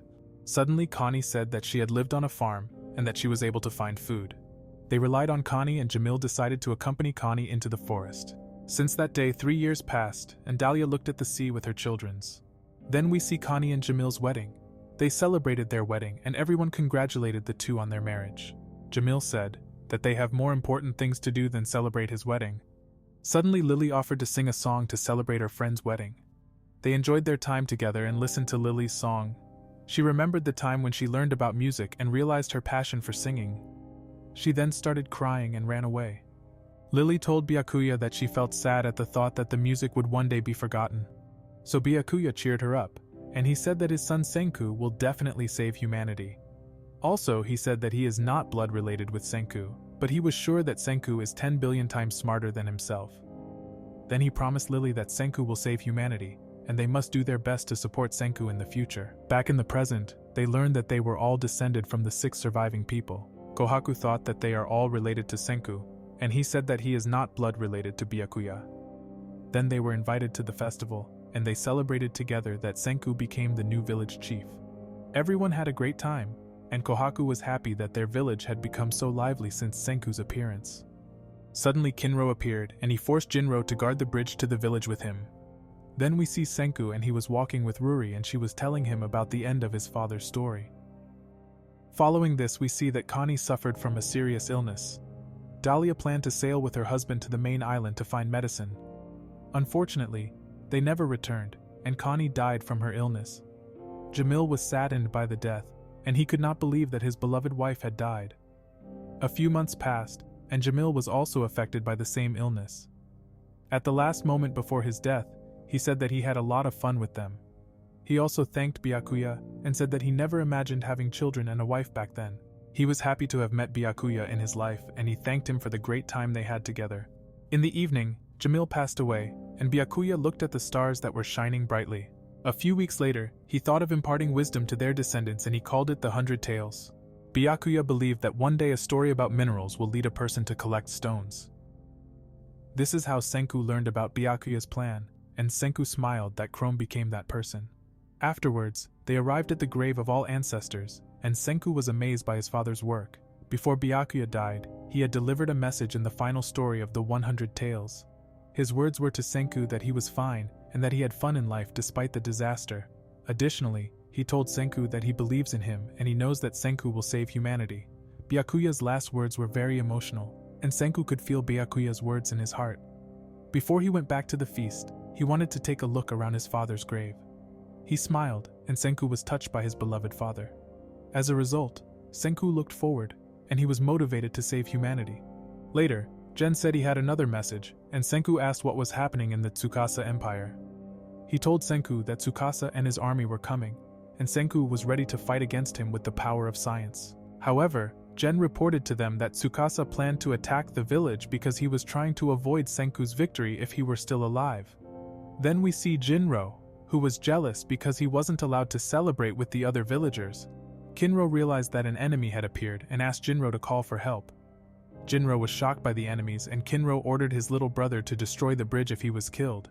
Kinro then walked backwards to keep his distance, and his opponent was impressed by Kinro's instincts. Then, the enemies began to run towards Kinro, and they were sure to defeat him. Kinro immediately defeated the warriors of Tsukasa's army with his strong attack. Hyoga looked down on the weaklings, and they apologized to him for their failure. Then he ran towards Kinro, and he immediately noticed that Kinro had bad eyesight. Meanwhile, Gen explained that they were in danger because Hyoga was revived, and he is also very strong. Suddenly Jinro appeared, and he warned the villagers about enemies. Kinro fought against Hyoga, but he barely managed to avoid Hyoga's attack. Afterwards, Gen saw Kinro fighting Hyoga, and he fatally injured him with his spear. They were worried about him, but he ordered his brother Jinro to cut the bridge. Koyuko ordered Jinro to destroy the bridge because they needs to protect all the villagers. So Jinro ran to the bridge, and he hesitated to cut the bridge because he would lose his brother. Kinro accepted his death, and Jinro began to cry. Suddenly he stopped, and he started crying because he knew his big brother was going to die.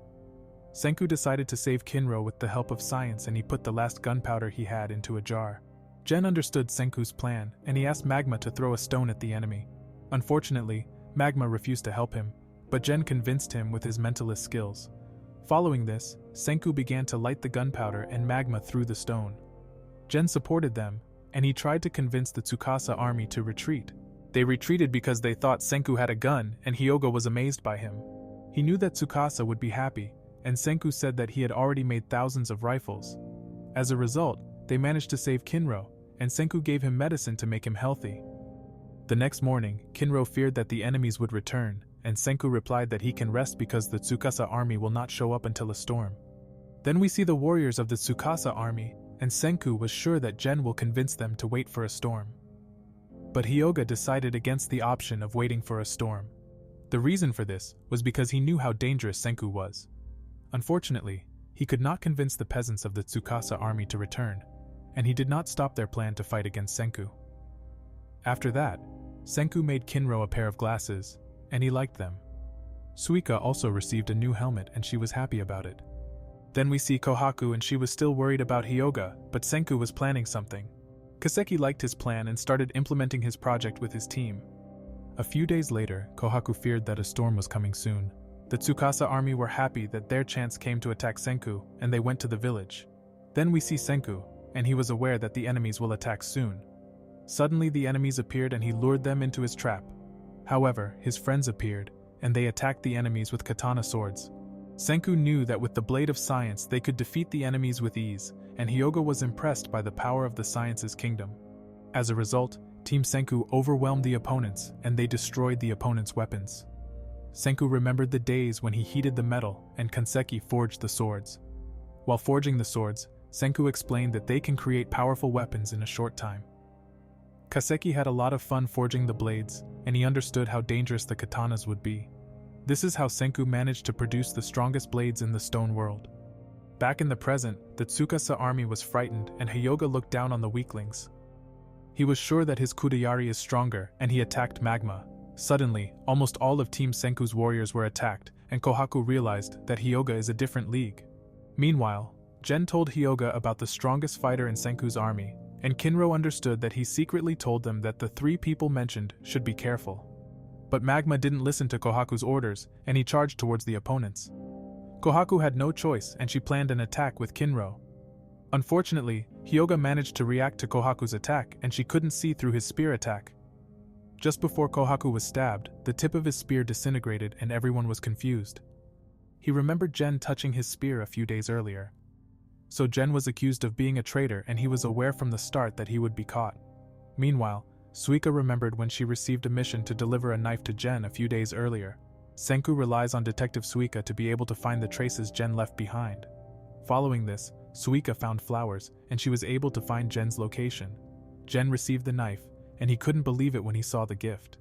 Back in the present, he took his chance and made fun of Hyoga for falling for her trick. Senku praised Gen, and they defeated the enemy with the blade of science. Following this, we see the day when Tsukasa was reviving a guy who he was looking for all this time. Hyoga was revived with the miracle water, and he was greeted after his awakening by Tsukasa. Then he told him that 3,700 years passed, and Hyoga learned about his plan to create a new world. Later the other guys made fun of him for being skinny, and they bullied him. Suddenly Tsukasa asked if Hyoga would like to spar with the other guys. He agreed and said that he will defeat 10 of them with his favorite weapon. After the fight, Tsukasa apologized that the weaklings weren't enough to warm him up. Hyoga replied that the only real fighter was standing before him, and they shook hands. Then Tsukasa led his new member into his Tsukasa Empire, which consisted of many strong and young people. He told Hyoga that he intended to create a peaceful world. Following this, Manami welcomed Hyoga to the Tsukasa Empire, and she agreed that she is happier in the new world. Also, she said that she is a big fan of the strongest primate, Tsukasa. Everyone admired Tsukasa, and Gen remembered that he was always a charismatic person. He was aware that it would be difficult to convince the enemies to switch sides. Followed Tsukasa asked his new member if he shared his opinion that the weapons of science should no longer exist. He was of the same opinion, and said that the desires of the old world must remain extinguished forever. Then Tsukasa said that Senku is trying to bring civilization back, and he will kill him with his own hands if he is still alive. Back in the present, they managed to surround Hyoga, and the guerrillas of the Tsukasa army decided to retreat. Meanwhile, Hyoga was impressed by Senku and his friends, but he said that the fight was just a distraction. Senku looked at the village and he realized that Ishigami village was burning. The villagers of Ishigami village tried to put out the fire, but the fire spread far too quickly. The reason for this was that Homura sneaked into the village and tried to kill them. Also, she destroyed a bridge, and she caused a huge trouble for the villagers of Ishigami village. This is how Team Senku discovered Homura, and they learned that Homura is Hyoga's right hand. He told that she is very capable, and she dodged Kokuyo's attack. Then Kohaku attacked Homura, but she managed to dodge her attack with crazy moves. Hyoga and Homura fled, and the village didn't stop burning. Meanwhile, Gen tried to evacuate the residents, and Senku ordered the villagers to flee immediately. Ruri was desperate, and Senku's team tried to save everyone. As a result, they managed to evacuate all the villagers, and the Tsukasa army was watching them. One of the men was about to cause trouble, and Hyoga planned his next attack. Senku's team had fallen into a trap, and Homura caused a fire. All the villagers tried to put out the fire, and Jinro despaired because their hard work was being destroyed. Suika intended to protect the kingdom of science, and she lured the guerrillas away from Senku's kingdom. Hyoga was grateful that they were stupid because it increased his chances of winning. Then we see Suika, and she managed to successfully lure the enemies away from Kingdom of Science. Senku's team later learned that she wanted to lead the enemies to the hot springs where they got the dangerous water. Kohaku and Senku were worried about Suika because the weather might change. Then we see Suika and the wind carried the poisonous gas towards her, causing Homura to feel death. At the last moment, Kohaku appeared, and she managed to save Suika from the poisonous gas. The gorillas noticed the danger too and they climbed on a tree. Senku looked down on them and he made fun of them that he won against them with science. Senku laughed at them and said that they have no choice, and have to wait in the tree for a long time until they can go down again. Then Hyoga decided to sacrifice some of Tsukasa's soldiers to see that Senku wasn't lying. He learned that Senku's masks were real, and he understood that Senku is a dangerous enemy. Kokuyo celebrated the victory against the Tsukasa army and he praised Suika for helping them. Meanwhile, Hyoga came up with a plan to defeat the Kingdom of Science. A few days later, Gen asked Senku about his plan. He said that unfortunately, he cannot produce gunpowder. He explained to them that Tsukasa has the cave to obtain nitric acid, and he can't make gunpowder without it. Additionally, Tsukasa has an army ready to attack them. Senku explained that his plan is to attack the Tsukasa Empire first, and Kohaku liked his plan. So Senku told them that with the power of science he will build a great machine, which will help them to win the war. Following this, Senku told them that he planned to produce cellular phones. Gen thought he was crazy, and wondered how he would do this. Later, all the villagers found out about the usage, and they were all confused. Senku told them that communication will help them win, so he said that they can win the war against Tsukasa without fighting. Jinro wondered who the double agent was, and Senku looked at the flag of science. He said that he already had spies in the Tsukasa Empire and knew that Taiju would love the idea. After that, they started drawing their next roadmap to produce a smartphone in the stone world. Meanwhile, Hyoga returned to the Tsukasa Empire and he reported Tsukasa that Senku is alive. He was shocked by the news and he was angry. Then Gen used his mentalist skills and he put himself in Tsukasa's position. They couldn't believe that Gen had even copied Tsukasa's voice. Meanwhile, Tsukasa decided to revive more fighters and Hyoga told him that attacking in winter would be most effective. Chrome then asked if Senku's friends were in danger, but he assured him that they would serve as hostages for Tsukasa if necessary. Hyoga then said that he told Homura to keep an eye on Senku. He was aware that communication is the most powerful weapon in the stone world. In the following days, all the villagers helped them with Senku's project. Kohaku was happy that Senku became village chief, and that they could progress faster. Suddenly Chrome and Kaseki wanted to know more about his invention and they were excited. Senku explained to them that they use vibrations in their voice to transmit sounds to another device. This is how they use radio waves that come from another device to hear the words being said. They didn't understand anything, and Senku said that their next project will be making a cotton candy machine. Gen was confused, and he didn't understand why he needed a cotton candy machine. Following this, Senku poured molten iron into a container, and Kaseki began shaping his components. Then Senku said that he uses his invention to make cotton candy by spinning sugar over a fire. Chrome realized he wanted to make gold threads, and Gen understood his plan, so Chrome went to get gold, but Senku first wanted to do a test by making cotton candy. Senku went to the destroyed village and learned that the sugar fell into pieces at the edges of the barrels. However, he took advantage of the teamwork of the two brothers and he created sugar thread. The girls were excited and got to try Senku's cotton candy. They loved Senku's fluffy snack and they praised the sweet taste of his delicious food. Afterwards, Kokuyo tried the cotton candy, and the other villagers were grateful to taste it too. Senku was happy that he could see the villagers smiling, and Gen gave Senku an idea. So he asked about Homura, and Jinro misunderstood something. Senku told him that they were being watched by Homura, and they were shocked by the news. Senku said that she was watching them from a faraway place, and Jinro was scared. However, Gen told them she won't cause any problems because she won't disobey Hyoga's orders. In the evening, Senku visited Homura, and he brought her cotton candy that he made for her. He left a letter, and he wrote that the cotton candy wasn't poisoned. The reason for his gift was that he was trying to use his cotton candy to get Homura to switch sides. Suddenly Ruri remembered the evening with Senku. She said that Senku was just pretending to be a bad guy, but he was really just trying to be nice. Meanwhile, Homura licked Senku's cotton candy and she remembered her childhood. The following morning we see Jinro, and he was serving cotton candy. Gen thought he was Gordon Ramsay, and he said his cotton candy wasn't fluffy enough. Suddenly Jinro complained and he wondered what cotton candy had to do with the war against Tsukasa. Then Senku said that he should relax and that they won't tease him, but will soon make threads with the valuable gold. So they continued making cotton candy and they found the problem, which was causing the clumps. Senku thought of a plan to make the rotation smoother, and they all suggested an idea to Senku. Suddenly Senku had an idea and asked Kaseki for help. Kaseki carved him into a gear and he wanted to use Kohaku's shield. Kokuyo was shocked because it was a good luck charm for his victory that he gave to his beloved daughter. Then he hoped that Kohaku would stop Senku, but she didn't care about her shield gifted by her father. In the afternoon they received gear that improved the production of candy cotton. Suddenly Chrome had an idea and he asked Kaseki for help. Kaseki was excited about his plan and he immediately wanted to implement Chrome's idea. In the meantime, Senku had successfully made Gon coil out of gold and he wanted to process it further. He told about the further plan and they were shocked by his plan. So the villagers worked together on Senku's new invention and they repeated the process. Senku's team worked every day without a break and they came closer to his goal of building a phone. A few days later, Chrome returned and he worked through 3 days to build his invention. Later, Senku saw the water wheel built by Kaseki and Chrome. He was surprised by the plan that Chrome came up with himself. Chrome was disappointed because Senku was already aware of his invention. However, he praised Chrome and Kaseki for being a great help to him in the war.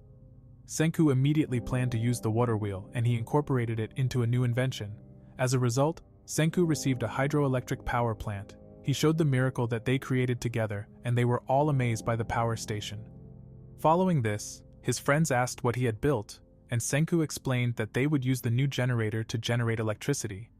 He told them that his power station is not yet complete. So he said that they would build a box to collect the escaping electricity. Later, Senku started his plan to make a battery to collect the electricity. Kaseki and Chrome helped him out, and he used the sulfuric acid and named it Ryu. Senku built a battery in just a few hours. Jinro learned about the danger of electricity, and Kohaku enjoyed the show. At that moment he realized that with Kinro, he would never have to exert himself to generate energy again. Afterwards, Kohaku's workout plan began to prepare the boys for the fight against Tsukasa. Senku was working on the next invention, but he made a mistake. Suddenly Kaseki and Chrome woke up, and they couldn't stop working because they were having way too much fun.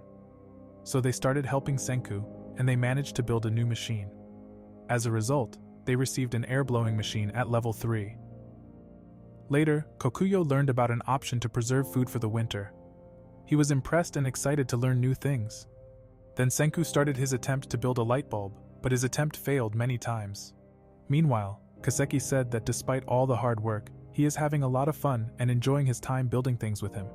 He said that Senku is a great person, and all the villagers enjoyed to support Senku on his goal. Together, the villagers harvested a lot of vegetables, and they came closer and closer to their goal of building a civilization. Then we see the two cute twins, who were stomping grapes to make wine. They all continued to work diligently and managed to expand the kingdom of science. A few months passed and the weather began to change. Senku and his friends were ready for the winter to fight against Tsukasa. When winter came, Chrome remembered that the last time the light bulb went out immediately.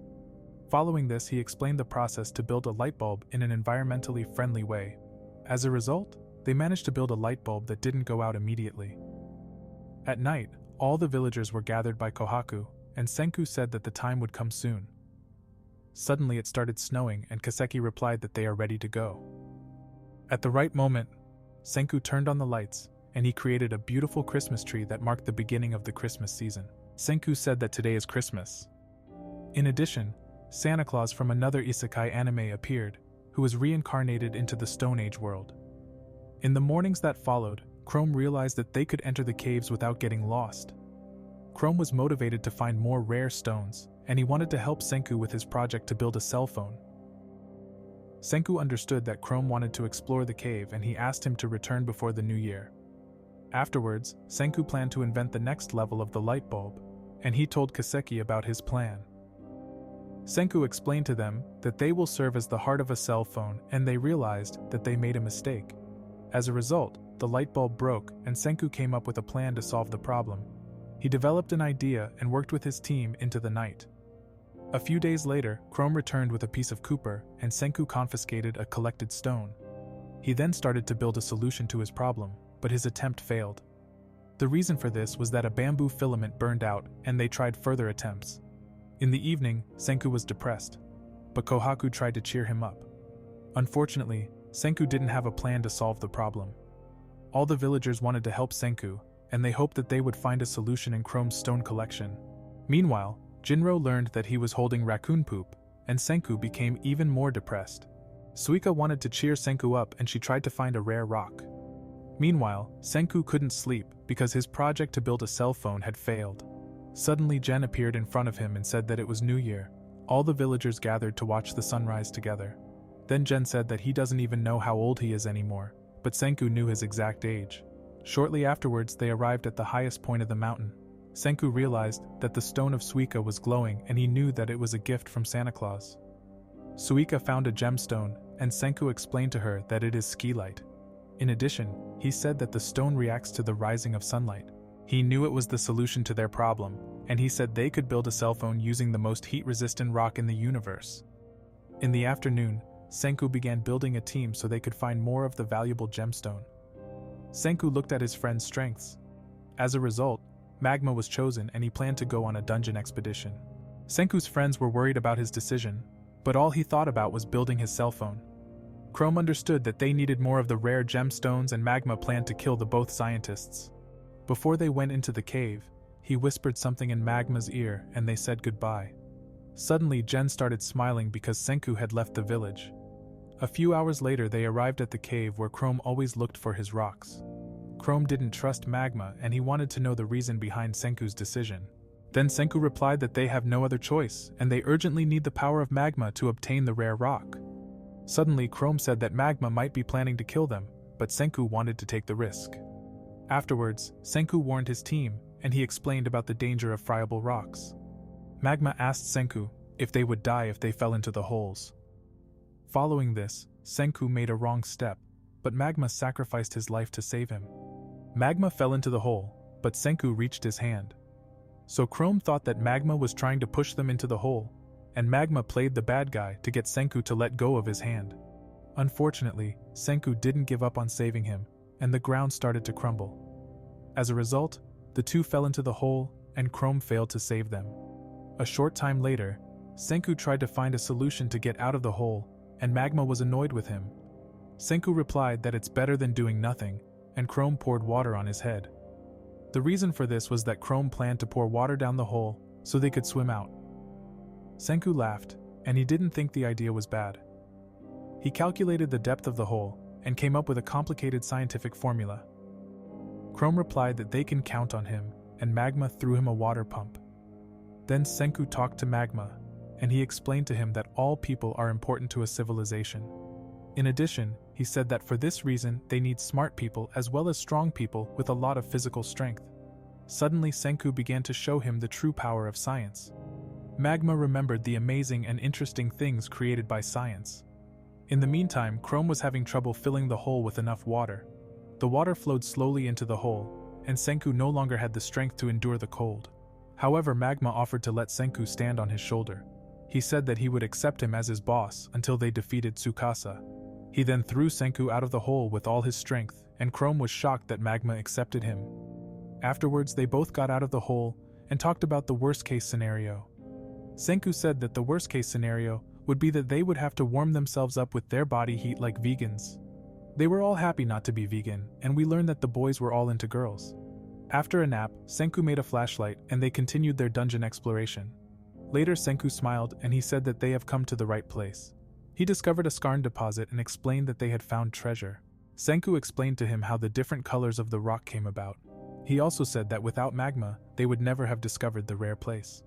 Following this, Magma took out a pickaxe and he said that he could kill them with ease. Senku wasn't afraid, and he knew that Magma was just playing the villain.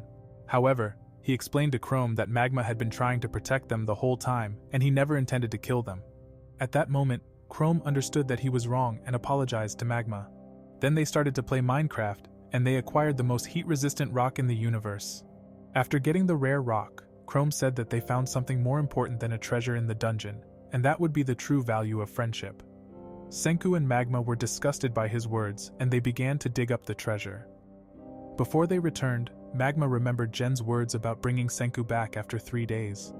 Magma then forced the two of them to leave the cave with him immediately.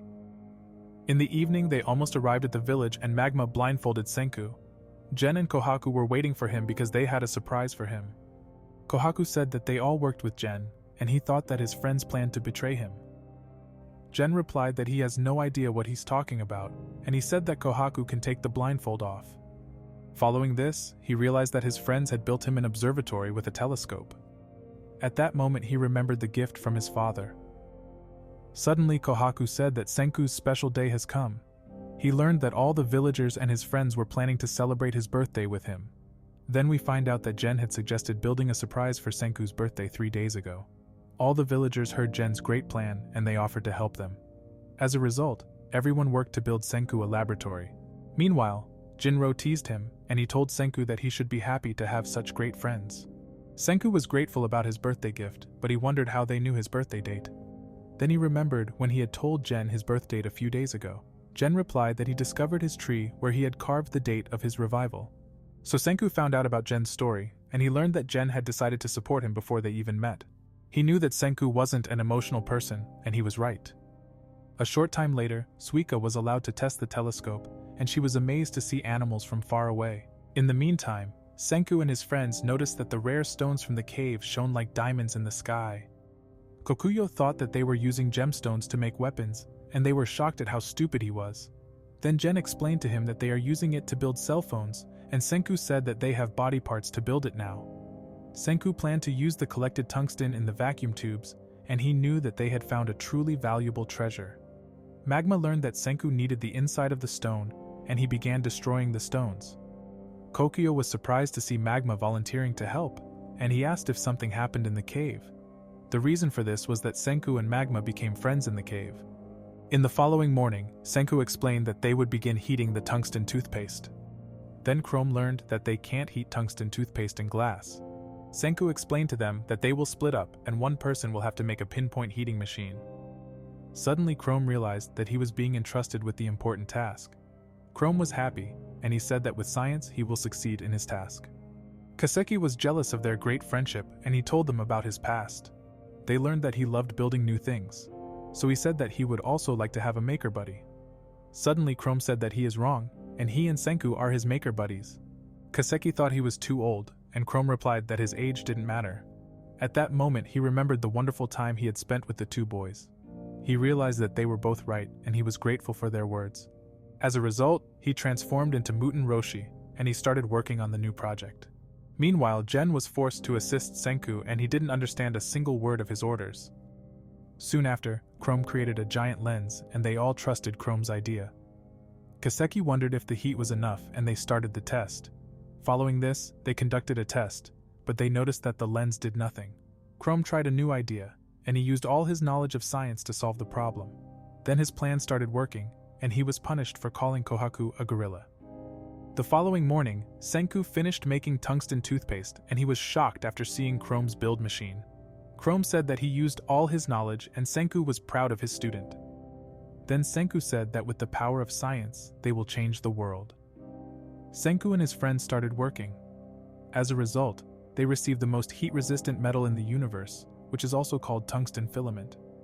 Following this, Senku said that they have all the parts and they can start building a cell phone. Kaseki was motivated, and Senku explained the plan and the necessary glass instruments to his friends. Kaseki looked at his idea, and he was shocked by Senku's Hickman pump. Senku said that they have already built a level 1 Hickman pump, and now they need to build a more complicated pump. Unfortunately, Kaseki was unsure if he could build a Hickman pump, and Jen used his mentalist skills to motivate him. Kaseki replied that he didn't want to be cheered up by the mentalist skills, but he wanted the support of his maker buddy, and Senku entrusted him with the project. Suika also wanted to help Senku, and he entrusted the children with the wires. So Suika and the other children began to help Senku with his project. Later, Senku started making plastic with the chemistry team, and Jen wanted to know how he planned to create it. Suddenly Kaseki appeared, and he forced Jen to help him with his work.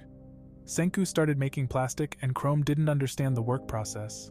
However, Senku explained him the details, and he was disgusted by the smell of a chemical. Shortly after, he noticed that Suika and the other villagers were shaking, and he decided to help them with his next project. Senku planned to get a large amount of coal with his friends, and Jinro planned to run away. Kinro stopped him and he was forced to go collecting coal with them. So Senku's friends went to the mountains and he and the others made a furnace. Senku built a warm hut for the kids so that they would not freeze in the cold winter. Besides, he could use the coal ash for his project. Later, Kokuyo showed up, and he was happy that Senku became the village chief, because he created many miracles since the day he arrived. In the afternoon, Senku asked Gen to do him a favor. He started rolling zinc like an onigiri, and he realized that building a zinc carbon battery isn't that difficult to build. So he started building several of them, and he was shocked that Senku needed 800 of the batteries. Meanwhile, Kohaku brought him a wine barrel, and he explained that they will use the pink grains stuck on the lid. In the days that followed, Senku began the final steps to build his cell phone. All the villagers joined forces and worked for days straight. Someday Jinro tried to run away, but Kinro forced him to help them with building the body parts for the cell phone. As a result, they managed to produce many new inventions to expand the kingdom of science. After a few weeks, together they managed to build the body parts needed for a cell phone. Senku said that they can create the most powerful weapon in the modern world, and the final day has come to build a cell phone. So after months of work, Senku and his friends received a cell phone in the Stone Age world. We then see the petrified statues, and Senku was aware that he had progressed very well since his revival. He looked at his latest invention with his friends, and they celebrated this successful project that will bring them victory. Then Kohaku imagined sending her voice from a long distance to another place. Unfortunately, Senku said that they would need a second cell phone, and everyone was disappointed. He then set up a long cable and said that it would also work, combined with a speaker. Meanwhile, Jinro realized that he could use this to confess his love to Ruri. Everyone wanted to hear his confession of love, and Chrome planned to confess his love to her. So Suika activated the cell phone, but Chrome didn't have the courage to confess his love to her. He said that science is great, and everyone was shocked that he didn't take advantage of his opportunity. Meanwhile, Ruri said that it works like a speaker, and Senku realized that a speaker doesn't exist in the stone world. He learned that the children also know about the word speaker. Then Ruri said that one of the 100 tales tells about a bee. The story is about a bee that injures its needle and becomes very loud because of the pain. At that moment, Senku remembered his father's grave, and he understood the reason for the story about the bees. Senku ran with his friends to his father's grave, and he believed that there was a treasure in the gravestone. Then he had to laugh, and he said that the gravestone was a time capsule that came from his father. Magma planned to destroy the gravestone. Senku stopped him, and Kohaku used her skills to get to the time capsule. After that, he went to his laboratory and he realized that he received a record from his father. Gen was shocked to see a record, and he was excited to see what happened next. Senku replied that his father and his crew had left them a message. Then Senku told them that they could use it to capture voices, but they didn't understand a single word. Senku explained to them that they would add the voice into the record using sound and a needle. They were impressed by Senku's father, but he knew that his father wasn't smart enough to build it. Then we see Byakuya, and he found a glass bottle on the beach. He had the idea of making a record out of it and asked his friends to help him. Suddenly Jamil walked away, and he said that they don't have enough parts to make a record. Byakuya thought he didn't want to help him, but he learned that he went to look for the missing components in the Soyuz. Then Senku had the same idea as his father 1,000 years ago, and planned to build a record player with his friends. Ruri brought him a needle, but they still needed a hard rock to build a record player. Following this, we see that Dahlia wanted to use her diamond wedding ring to build the record player. She said that she would be happier using it as a component for the record player. After that, we see Senku build a record player too, and all the villagers were called to his laboratory. They learned that they will hear the voices of the founders of Ishigami village. Then Senku began to prepare everything necessary, and he placed the needle on the record. Suddenly the villagers heard Byakuya's voice, and they were happy to share this special moment together. Everyone was fascinated to hear Senku's father's voice, and they learned that he was just like Senku. Byakuya had a special message for Senku, and Senku learned that his father believed he would be revived. However, he knew that Senku is not a dramatic person, and he started talking about his gift. Then he handed the microphone to Lily. So they all listened together to Lily's beautiful voice. The reason for this was that Byakuya wanted to bring joy to his son through music, so that he would never give up. As a result, all the villagers learned the miracle that came through music, and they couldn't believe that she sang as beautifully as Rihanna. At that moment, Senku remembered the day after he was revived. He experienced numerous adventures and was able to achieve many achievements in science. He smiled and was grateful for the nice message his father gave him. Suddenly all the villagers started crying and they admired the beautiful song that Lily had sung. They realized the power of science, and they looked forward to experiencing more miracles with the power of science with Senku. Then they decided to defeat the Tsukasa Empire, and Gen was impressed by Byakuya that after his death, he managed to motivate all the villagers to bring back civilization. Senku looked forward, and Kohaku said that he kept his promise. She remembered when Senku said that he will build the whole village into a nation of science. Following this, she said that she is willing to spend her life with him, and they will defeat the Tsukasa Empire to bring back civilization. Meanwhile, Taiju and Yuzuriha were aware that 1 year has passed. Tsukasa was sure that he would win the final battle against Senku, and he looked forward to the future. Afterwards we see Senku and he planned to use the power of science and his elite warriors to win against Tsukasa. Following this, Gen told the story about the petrification of the world on Earth. He remembered that he was conscious, but the Earth had perished. So the children of the village learned that Senku was the only person who had counted time all along. They learned that he never gave up and knew the exact date when he was revived. After Senku woke up, he used his scientific skills and was able to produce miracle water to save humanity. The children were impressed by Senku, and they all regarded Senku as their role model. Senku was busy preparing for war, and he knew Gen just didn't feel like working. He then told the children about the story of Tsukasa, who tried to stop Senku from his goal of saving everyone. The reason for this was that he wanted to create an uncorrupted world, but Senku wanted to save everyone. However, they learned that Senku is a hero of justice, and they all worked hard so that they can defeat the Tsukasa Empire. Gen wondered how Senku wanted to defeat Tsukasa, and he told him about a super item because he planned to produce space food. Gen was shocked, and Senku told his friends about the plan to make space food. Then Senku explained to them about his super item that will lead to their victory. Kokuyo thought that space ramen were weapons that fell to Earth like meteorites, but he was wrong. However, Senku explained to them that space food is quick to prepare and it is nutritious. They also learned that the battlefield is very cold in winter, but with science they will have a big advantage. In addition, they learned from Senku's roadmap to prepare for the stone war with the super item in winter. Senku explained his plan to Kaseki, and Senku smiled, because he thought of a crazy plan. Then Kohaku started cooking ramen, and in the process, she beat up Jinro. Suddenly Senku appeared and he told them about his plan to freeze the food. Kinro told Jinro not to complain, and they worked late into the night. In the next morning, Senku talked about the next plan, and Gen learned that Senku planned to make cup noodles. Senku went up a mountain with his friends with the frozen ramen, and he explained the process of making cup noodles. Unfortunately, the theory was too complicated, and Senku said that the maker team is building a new machine. Kaseki and Chrome managed to build a freeze-drying machine, and Senku was impressed. Following this, Senku put the frozen ramen on the machine, and he said that it took humanity 2 million years to perfectly master the technology. Senku started pouring hot water on the food, and they were wondering about the taste.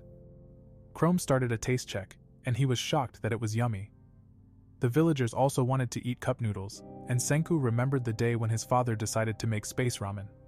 Senku helped him with his project, and he smiled as he thought back on that day with his father. Meanwhile, Magma was looking forward to war, but Ruri didn't want anyone to get hurt. Senku said they won't kill anyone, and their main goal is to take the Miracle Cave. Also, Senku explained that his plan was to win the Stone Wars with the help of his friends. Senku said that his 2 friends are infiltrating Tsukasa's kingdom. Following this, Jinro thought that his friends are really smart. Suddenly he heard Lily's song being played to the children. Gen said that everyone loves her voice, and they thought that with the help of her music they could stop the war. Unfortunately, Gen was aware that this wouldn't stop Tsukasa, but he had a great idea. Later, Senku was watching the stars, and he noticed Gen waiting behind the door. Gen entered the room, and he suspected that Gen got a skeevy plan. However, he explained his plan to Senku that they need a record and phones to implement his plan. Senku said that the gods are on the side of science. After this, Senku learned of Gen's plan, but Chrome woke up and overheard the conversation. He explained the reason why people follow Tsukasa, and Gen showed Senku his ability to imitate the voice of the famous singer Lily. Unfortunately, his imitation wasn't perfect, but he explained to him that with a low quality, his plan could work. Gen planned to trick the army of Tsukasa, because he planned to tell them a big lie. Senku liked his plan, and he knew that they will go to hell if their plan doesn't work. Suddenly Chrome appeared, because he wanted to be involved in the plan too. Afterwards, they repaired the floor, and Gen explained to them how to proceed. Senku was impressed and liked the idea of Tsukasa's army turning against him. Suddenly, Chrome realized that there was a big problem with the plan, but Senku and Gen wanted to go all in. In the end, Senku said that Chrome shouldn't tell the other villagers about the plan. He decided not to tell anyone about the secret plan, but Chrome said that he will go with them to hell if their plan goes wrong. Meanwhile, Tsukasa was looking at a statue, and he was deep in thought. In the following day, a team was formed for a secret mission, but Kohaku said that Homura is a big problem. They were watched by Homura, but Senku got a plan to solve their problem. Senku planned to set a trap because he made a sonic bomb. Then he went into the forest with Jinro and activated it to make a loud noise. Senku was sure that his best friends were waiting for a sign from him. This is how the Stone Wars began, and he created an opportunity for his friends to receive the phone. Chrome's team set out and they risked their lives to bring victory to the Science Kingdom. Magma wanted to kill her and wondered why Senku would bother trying to capture her. We then see Homura, who was on her way to the place where the sonic bombs were activated. Kohaku spotted her, and she went to capture Homura. A short time later, Homura discovered the crater explosion, but she sensed that an enemy had appeared. Kohaku attacked her with her katana, but she managed to dodge her attack in time. Then Kohaku was surprised by her movements, and Homura used her gymnastics skills to escape. Realizing that Kohaku had no intention of killing her, she attempted to exhaust Kohaku, so she was hunted by Kohaku, and she tried to lure Homura towards their village.